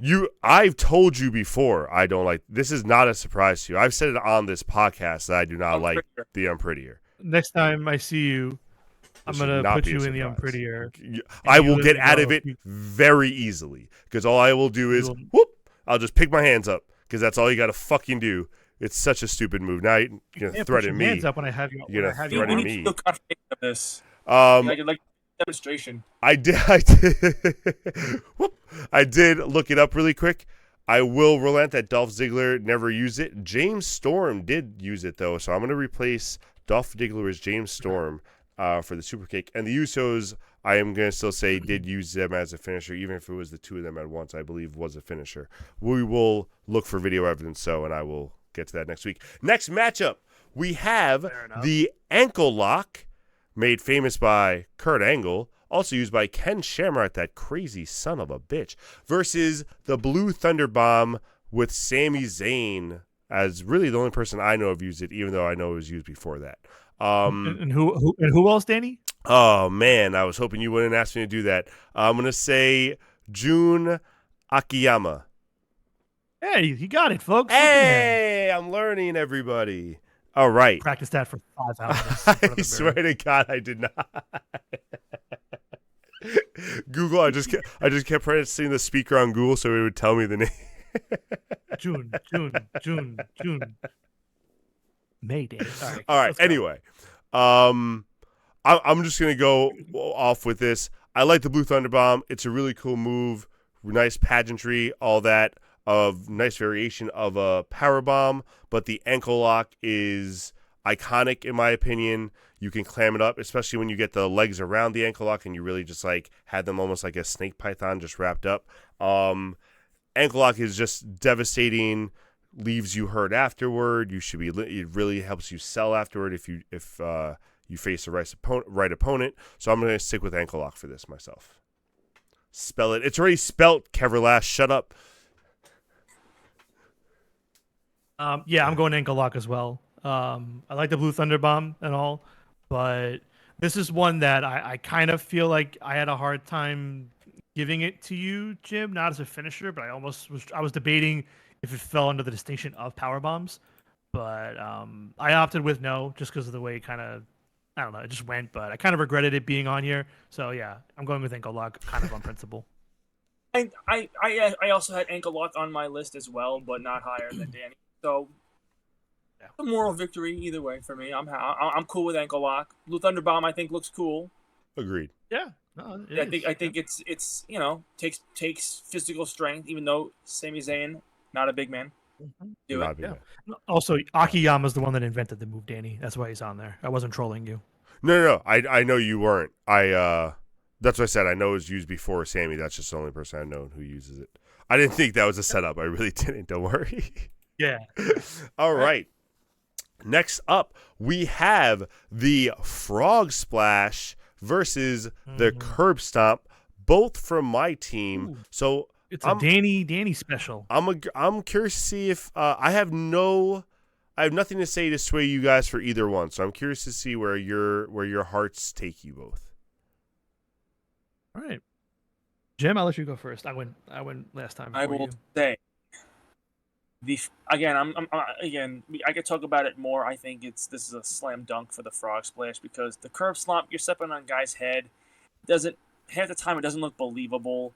It's all the camera angle, the quick zoom in, the quick pull out. Whoa! There's no real danger. Just you know what I'm saying. But the Frog Splash, when you're up there, certain people like Montez, they get that height. It's unbelievable. RVD gets the distance and he can also pivot. Man. Go Frog Splash. Freebird with a crazy hot take, in my opinion. Of all the top rope jumping finishers, Frog Splash is the weakest, even though he does enjoy the motion. Has Freebird done any of these moves himself? I would like to next time I see you. Keverlast also agreeing with Freebird, saying curb stop is the way to go here. But Jim does not relent. He did vote for Frog Splash. Juice, where are you going? Yeah, I don't really care for the curb stomp either. And just, I mean, a big thing also, when I was putting this together, and this is the Frog Splash was probably the one move where I was like, damn, I probably should have put it higher, and I didn't. Because Eddie, RVD, Montez, D'Lo, all four of those guys do the move in a different iconic enough Yep. way that it's out. Touched on that. And yeah, that to me is like a huge deal. So yeah, Frog Splash might be a dark horse here because I should have put it higher and I didn't. So I'm going Frog Splash. Yeah, I was for sure going to stick with Frog Splash. It was funny as we were talking more about it, and as I kept seeing Curb Stomp, I was like, man, I like the punt better than the Curb Stomp. I should have put the punt on here over the Curb Stomp. I still would have picked Frog Splash. I still would pick Frog Frog Splash too, 100%. But yeah, no, Frog Splash I think is just so cool. We'll talk about it more in the next round. Frog Splash making it through. Yeah. Moving And on. hey, so, maybe if Seth and other people did it like better consistently, but I just don't like it. Most of the time, it looks lame. I agree. Keverlast and Freebird. Luckily, you guys are not voting tonight, so stay out of it. Anyway, next up we have Spear. They could subscribe. Shh! Don't tell them that. They can veto us. We have the Spear versus the Superman Punch, or as I really want it, the Orange Punch. So, depends what you like. Both these Roman Reigns uses as some finishers. I think depending on what area you grew up with. Edge was a very famous one. Goldberg was a very famous one. Or Rhino with his gore was a very, and I should put that on here. Actually, I'm going to replace Lashley with Rhino because fuck Bobby Lashley. Oh. Because the Rhino gore was just so much better. So Freebird, I actually agree with what you said there. I like the Frog Splash, but I mean, yeah, Swanton, 450, and Shooting Star, yeah, they're all better than the Frog Splash because they look visually cooler. But yeah, once everyone started doing the Spear, it got pretty diluted. Yeah, it's a little different. Can I say something? I think this is our weakest matchup. Really? Yeah. You think? Yeah. So far, I think of the two moves, these are the two that I'm just like, on. Like I like them both, but like the other ones, I was like, oh, I love those moves, or I would do those moves all the time. These two, I'm just like, Yeah, I mean, I really got to disagree there. I mean, first off, the Spear, all three of us had it on our list. It's a number 3 seed. It's number 2 on my list. I'm very high on the Spear as a move.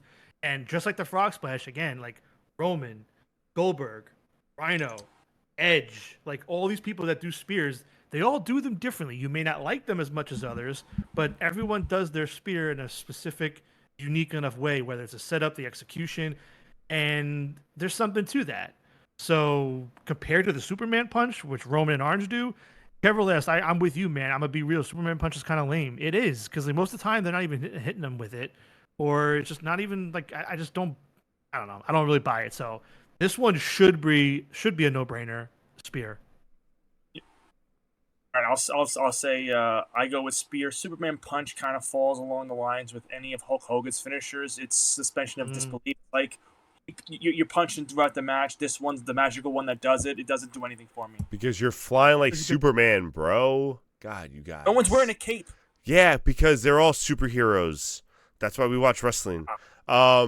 No, I put Superman Punch on just because I was trying to figure out this number 29 was like the latter half also. But also I enjoy when Orange does it just because like of the excitement of the match, of how it gets like later in the match and stuff like that.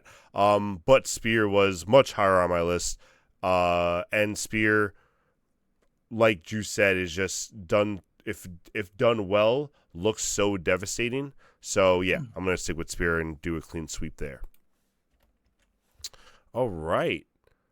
We are almost done with the first round. No vetoes yet. I know. Matchup number 22.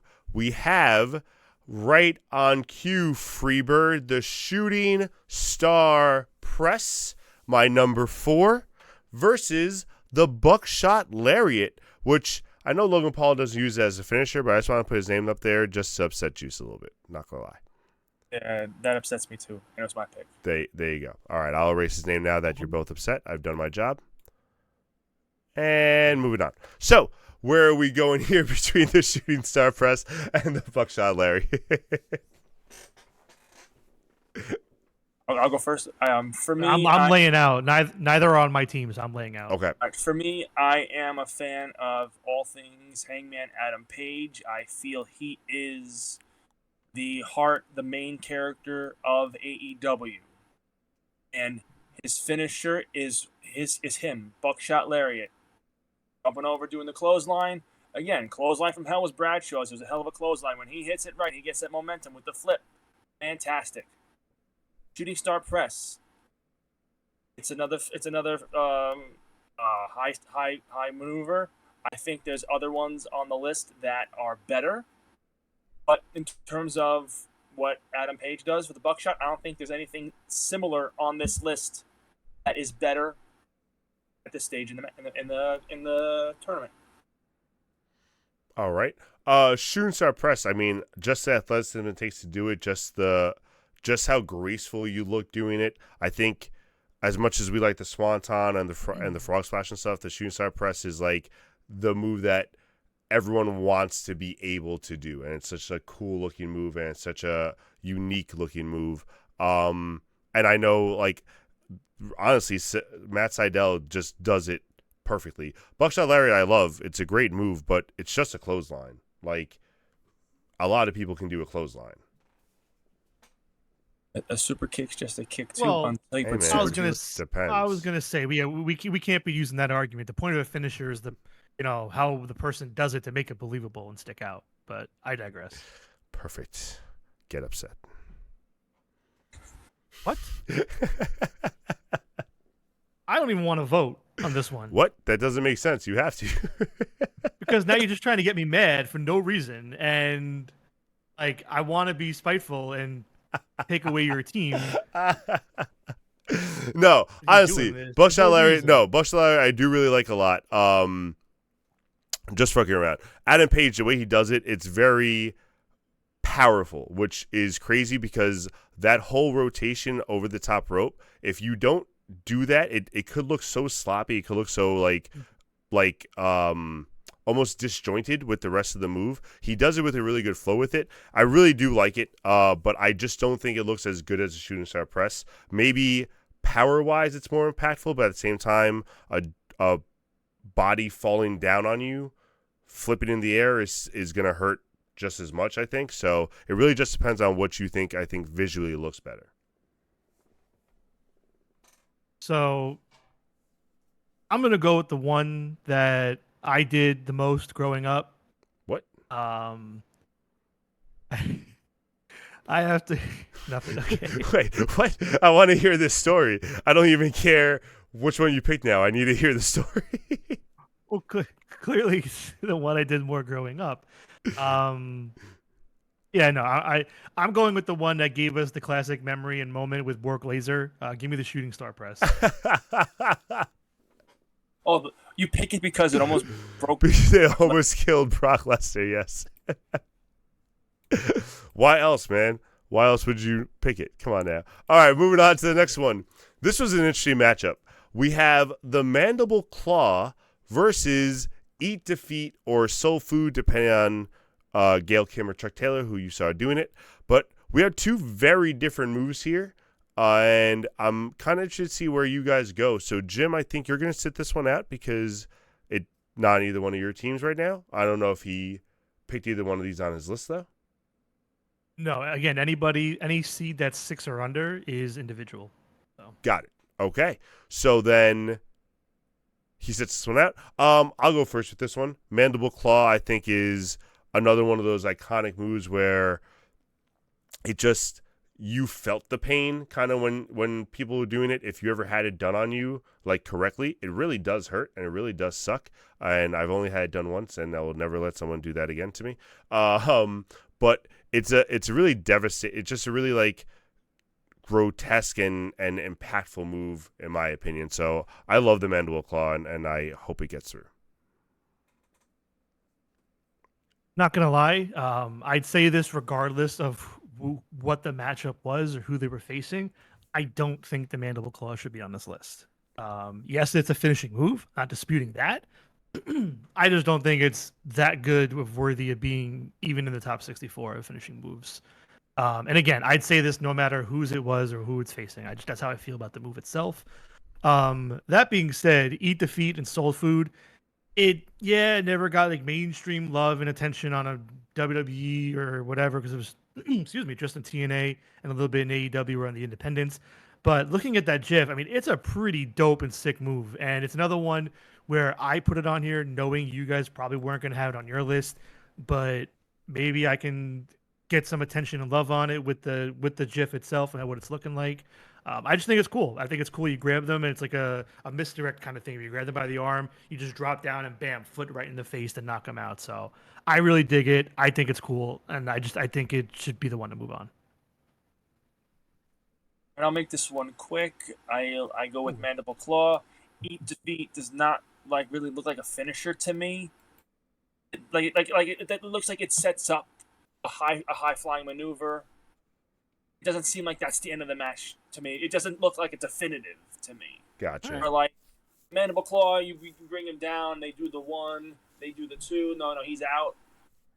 That I could see, but this one I'm not familiar with seeing it as often in matches, so I've never really seen it like at the end of a chain, and they hit it, and then that's it. So just from the GIF alone, it doesn't look like enough of an impact or finishing maneuver for me to continue it. All right, that's fair.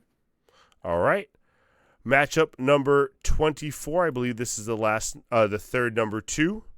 We have, and this is a crazy matchup just because of the two guys who really made these moves famous. We have the Tombstone, made most famous by The Undertaker, and Kane did use it early on to finish people off, so I kind of included him on that. Versus the Black Hole Slam, pretty much I think only used by Abyss that I know of. Yeah, kind of. I mean, it's kind of a variation on like the Big Boss Man Slam, but it's not, so I didn't really throw it in there with that. Yeah, but I agree. It's mainly because he spins more with it. I just like it. I like it better. Yeah. Yep.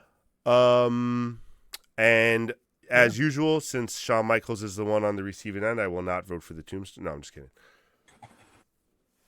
I think this one's an easy one. Unfortunately, I love the Black Hole Slam, and I think it's a cool move, but Tombstone's iconic. I know Tombstone is on everyone's list, very high on everyone's list, I assume, so I'm going to stick with Tombstone.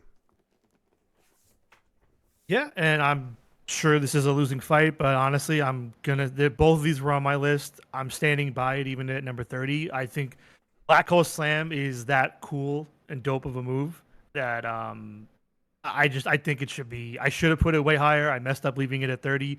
But at this point, it is what it is. I'm going with Black Hole Slam. I think it deserves to move on, even against the Tombstone. Oh, shit. Tough go. No, I do. No, I think it's an awesome I'm not move. saying that as a bad thing. I'm like, oh, shit, like 1-1. Oh, I thought you said bullshit. Oh, no. Shit. I was like, whoa. I was like, okay. No. We have a tie. What are we doing, Jimbo? I mean, I will say this. There's the Tombstone pile driver. It's one of the most iconic finishing maneuvers, from the setup to even with the Undertaker with the pin. But then you also have it used by somebody today, Kyle Fletcher. He does a spinning Tombstone. Mm-hmm. Yeah, it's pretty dope as well. Just in the physicality of that too. Yep. But not a finisher though. This thing looks awesome too, but the Tombstone is just it's just here, and there's levels. Yeah, it has to go Tombstone. All right. Tombstone making it through, and we go to our last quarter of the first round, and we start the final 8. The final 8, yeah, and we start with our last number 1 versus our last number 16. We have the F5 versus the Black Arrow. This is Juicebox's number 4. We all had F5 on our list because it's number 1. And Jim's number 32 with the Black Arrow. And I gotta say, Jim, love the Black Arrow. Every time I see it, and the more I'm looking at the GIF, every time it's just like, oh, that's such a cool move. I wish I could do that. No disrespect to it, but for the sake of time, I'm just gonna go F5. Agreed. I think this is an easier one. Agreed. So I'm gonna speak on behalf of the Black Arrow. Go for it. Now, we have high-flying maneuvers in this competition.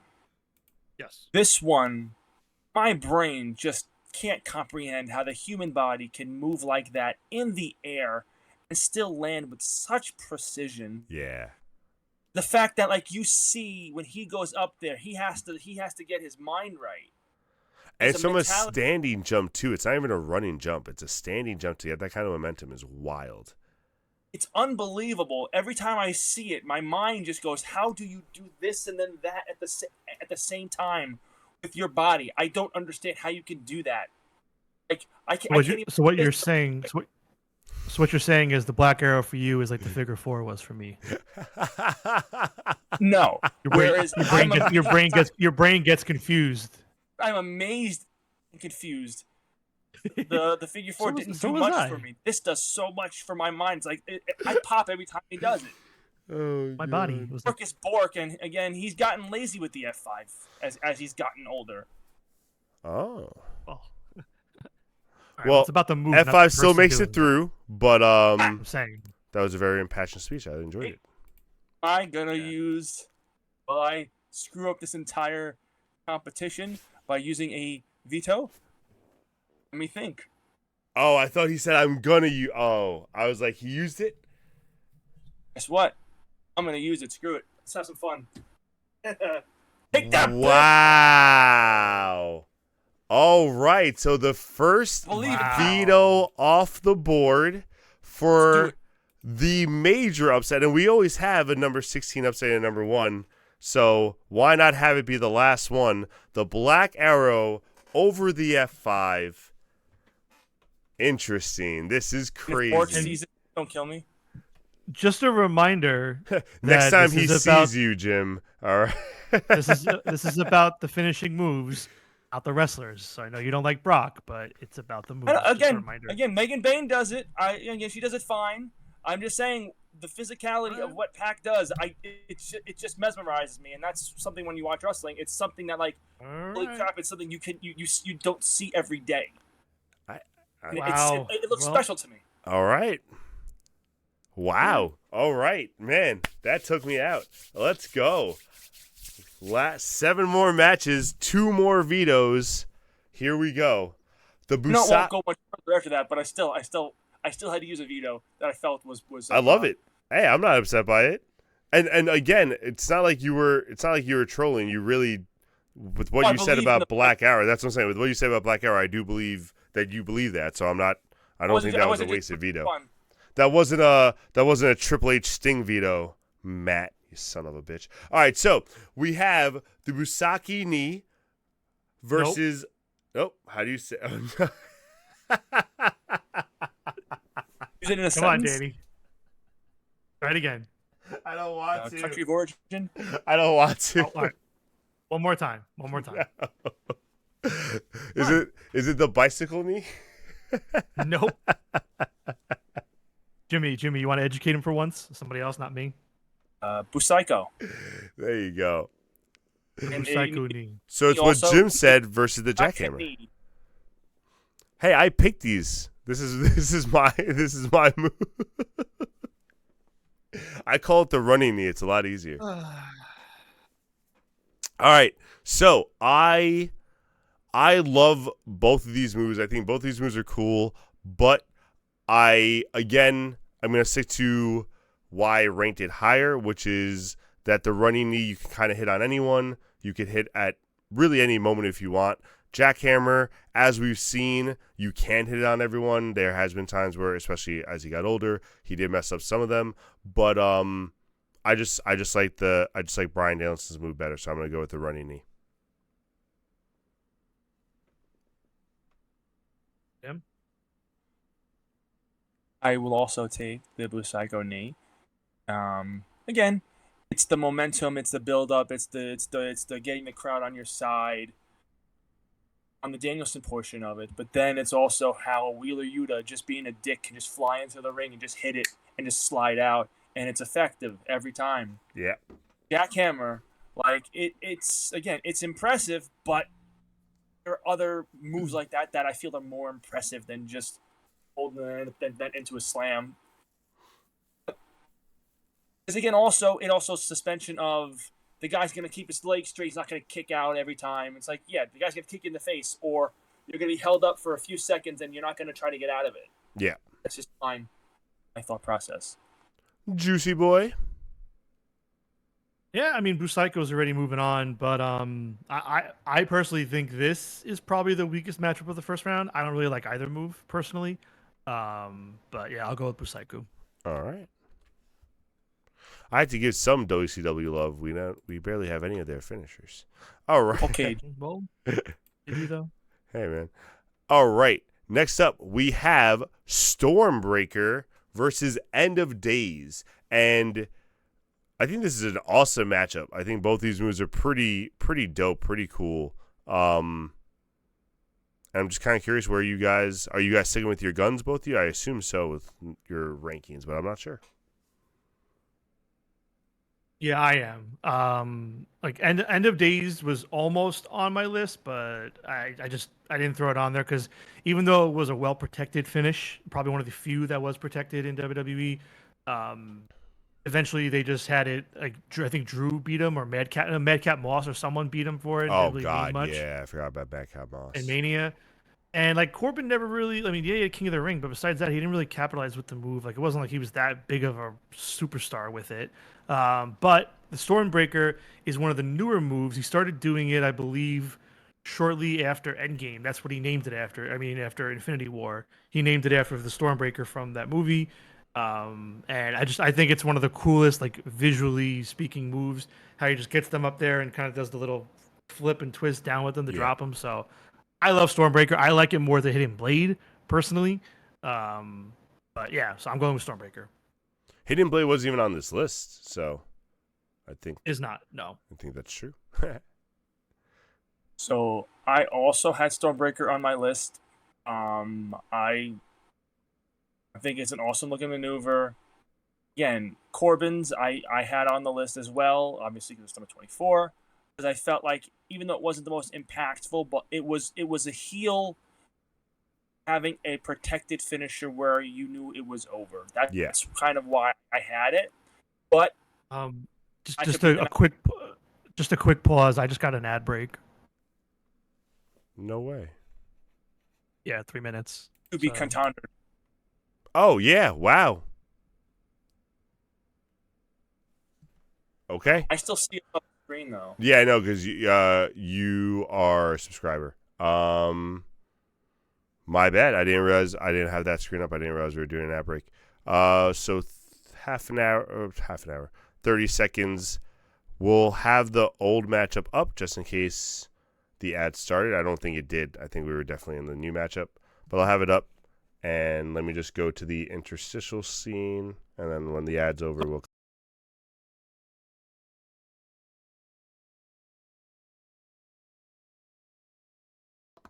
Yeah, for any subscribers who don't have an ad right now, everyone else just got an ad break, and we didn't realize.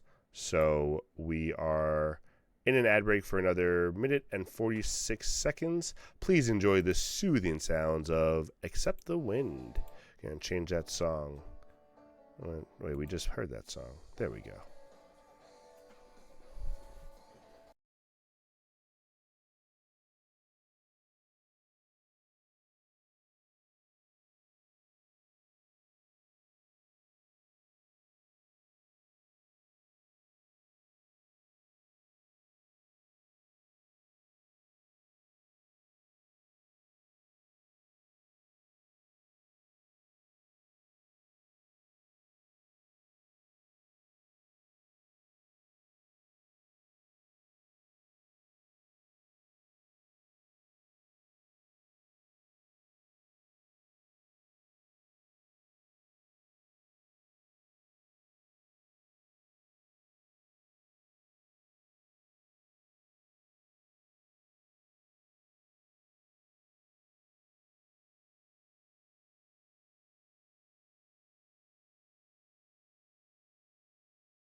And thank you anyone who was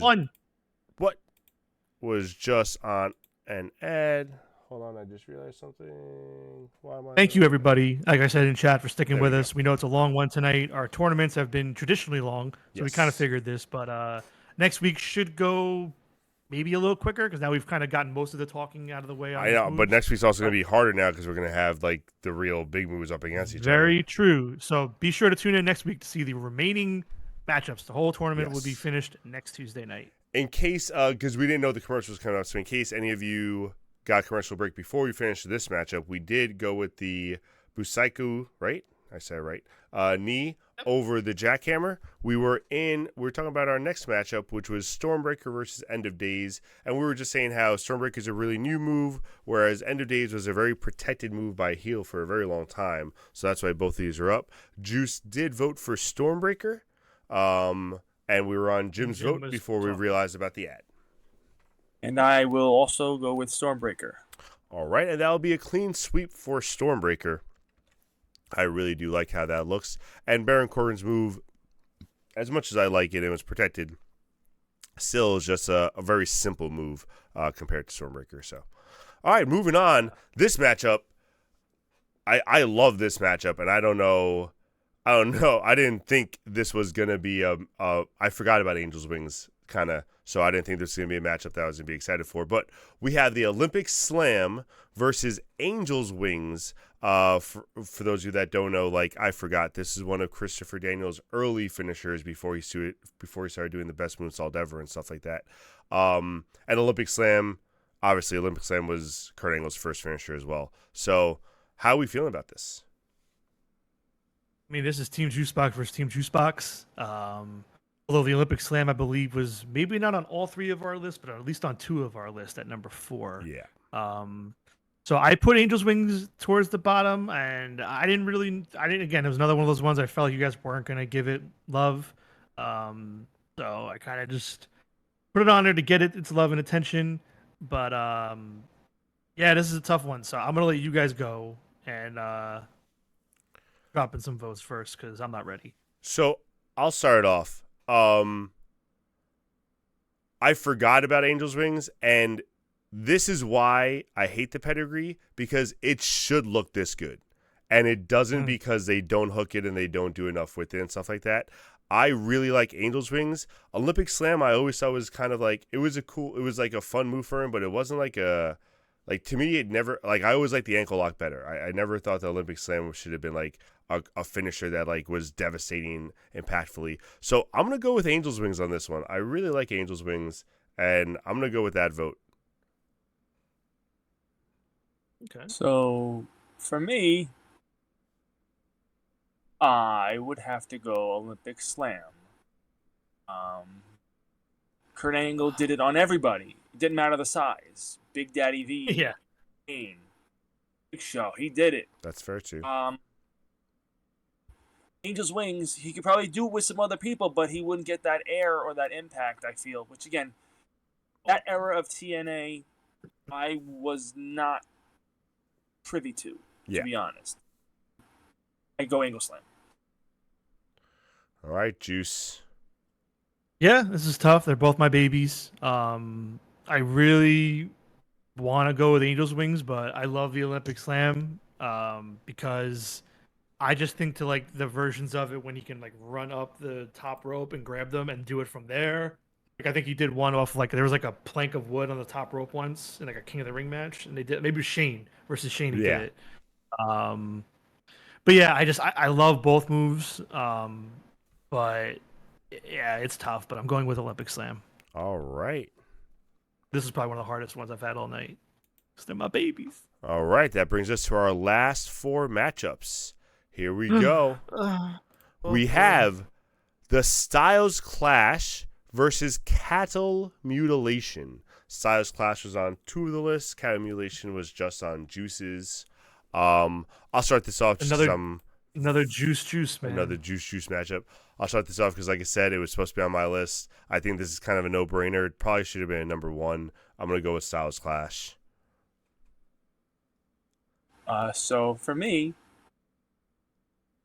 I had both of them on my initial list. I will go with cattle mutilation. Have some fun. Oh boy.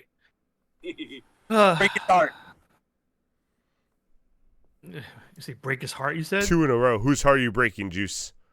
Your own. Oh, I was like, I'm not trying to hurt anybody, man. I have no because you love the Styles Clash. Yeah, you're breaking your own heart. I have no agendas. I have no vindication. I'm here to just get it right. That's what I always say with these tournaments. I want to get it right, so when we look back years from now, when we're old men, and we look at our list of tournaments we did be fuck it up. That's all I want. I want to do it right. That's all I want. So then do it right, Okay. Juice. Pick the right one. I'm trying my best. Man, okay, so I'm going with Styles Clash only because if he kept doing cattle mutilation in WWE and it maintained itself as his finisher throughout his career, it'd be way higher on my list. I agree. But the fact that it disappeared there for a good 10-year chunk, I'm thrilled he brought it back. But I think that's part of the reason why I don't really like the Busaiku knee, to be honest with you, even now in AEW. Is it felt like the replacement for this. But yeah, Styles Clash is amazing. So yeah, Styles Clash. So sorry, Cattle. Bye, Cattle. All right. Next up, we have the Sharpshooter versus Sliced Bread number 2. This is a really interesting matchup. What? This is one. Again, one of the ones on my list. This is right in that area on my list where there's a move where I was like, okay, what's a really dope finishing move that they're not gonna probably think about and get on their list that probably should be. And I love the sliced bread number 2. I think it's just dope. Yeah, okay, he can do it on a big person, a small person, running off the steel steps as we see here, running off the turnbuckle in the corner. He can do it off of another person if he really wanted to. So I like the sliced bread number 2. Yeah, I know I'm going against the namesake of our show, and I feel like that's the only reason you put it on your list, Daniel. What? But I just, I think it's all a PR move for you, nothing more. No, but I'm going with sliced bread number 2, mainly because I'm gonna stay with the sharpshooter. There are so many bad people that do sharpshooters. It looks like shit. Yeah, but we said we weren't considering that. We're considering the good versions of them. But we're talking about the move itself and being able to apply the move in an effective way. The move is not being applied in an effective way to do it justice of what it looks like. So that's my argument. I'm not really going after the people, but just the application of doing the move. Not everyone seems to be able to do it, and that's been something we've talked about throughout the night. Who can do the move? Who can you do it to? So I'm going with sliced bread number 2. I don't really like the sharpshooter. All right, well, I'm gonna stick. I mean, the sharpshooter is not because of the name of our show. The sharpshooter is because that is probably the most common submission move you put on your friends when you were kids. No one really, like you guys said, no one did the figure 4. That was complicated. If you could do it, cool. No one really did the ankle lock, honestly, because some people really fucked it up and hurt people. I saw someone actually twist someone's ankle and pop it out of place because they didn't realize how they were over twisting it. The probably deserved it. Probably deserved it. I agree. The sharpshooter, though, that's a very common one. That's a very easy one to put on. Everyone did it. And I think it's just one of the more iconic moves. Also, I remember, and this is obviously you two weren't watching at this point, but WCW versus WWF before Bret Hart jumped ship, when Sting was using the Scorpion Deathlock, which was the sharpshooter, he just called it the Scorpion Deathlock, and Bret or The Rock were using the sharpshooter. Everyone was comparing them, and that was another big thing. Who was doing it better at the moment? So the sharpshooter to me just holds a really special place in my heart. So I'm sticking with the sharpshooter. So could I ask an honest question? Yes. I hope you would. I don't know if you'll get an honest answer though. Is there a sliced bread number 1? I was wondering that. So the reason is because it's the best thing since sliced bread. This is the second best thing since sliced bread. So sliced bread number 2. So it's a joke because you in the WWE 2K, all those games, they'd have sharpshooter number 7. We'd have DDT number 8. So I didn't know like if this was like actually like number 2. No, because it's the second best thing since sliced bread. Sliced bread number 2. Yeah. Okay, because my brain was thinking it was like that. That's why I was like sliced bread number 2. There's just variations. I don't know. Fair question. I would say because I asked it. No, but for sure. Anyway, Because I asked.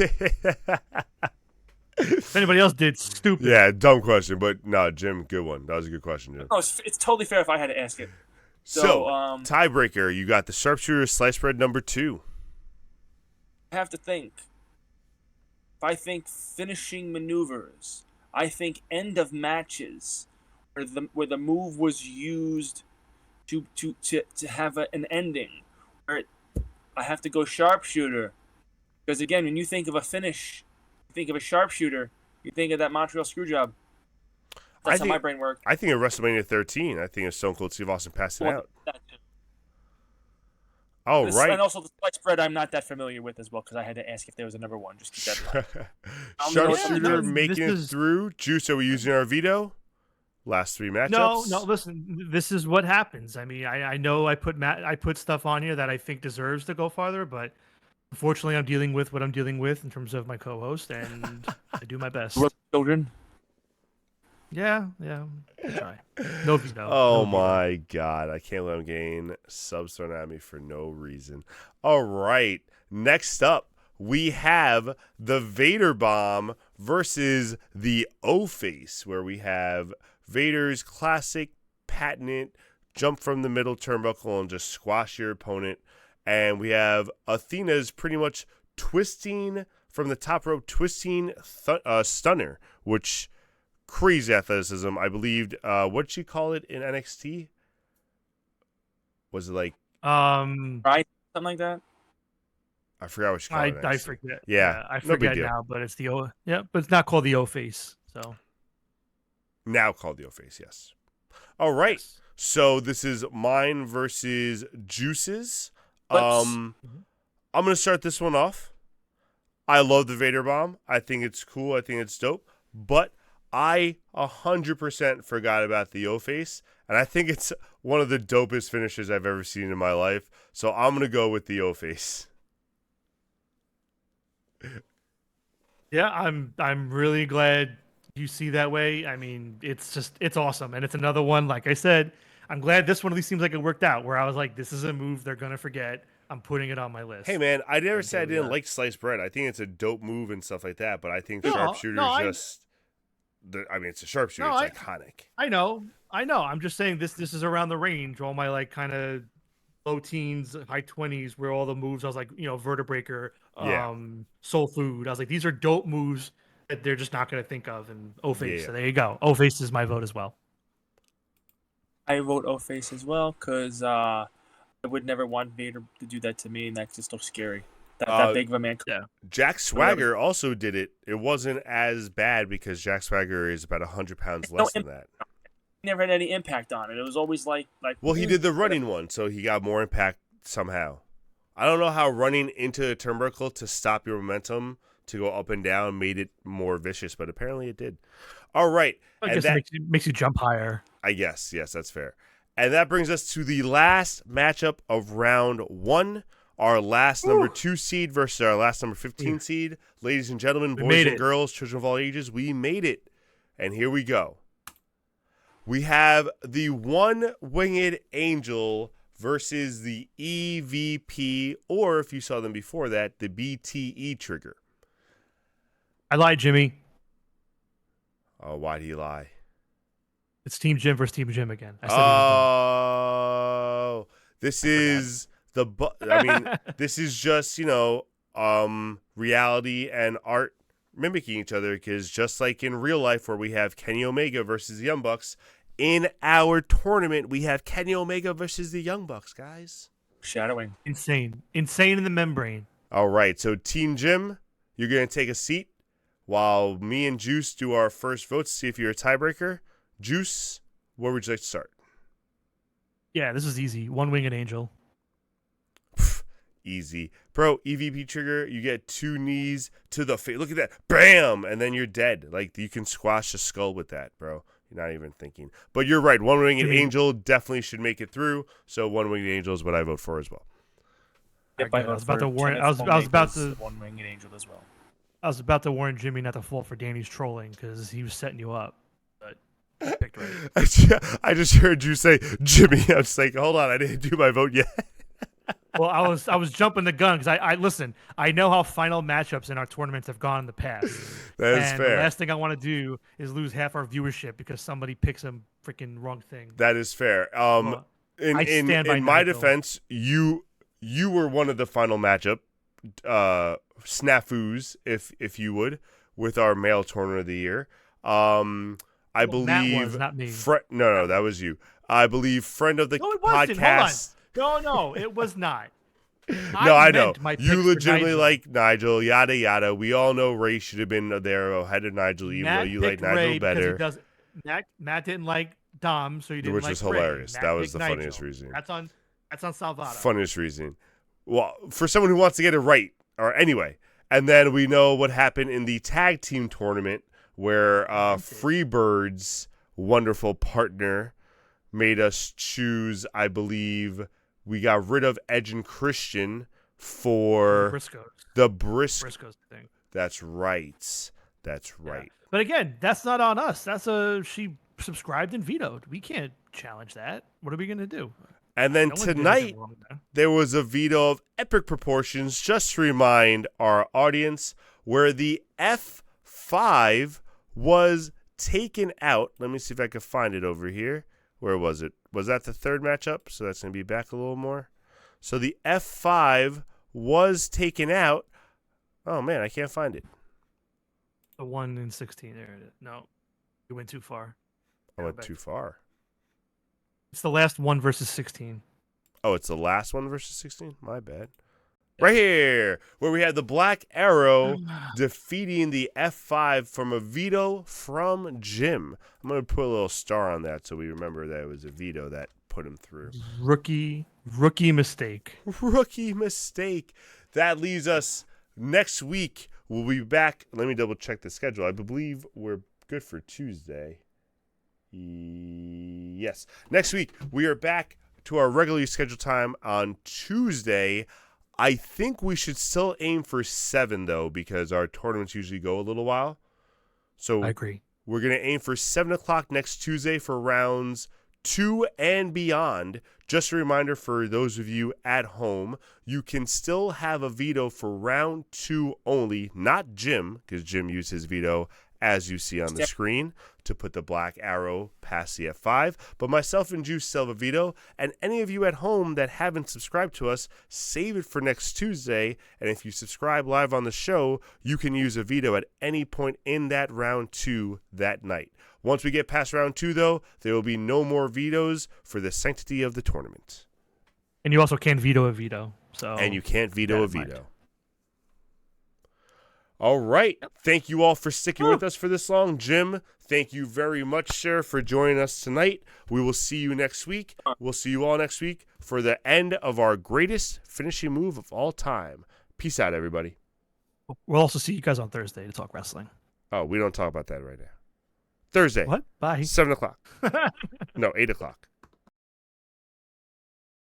7 o'clock.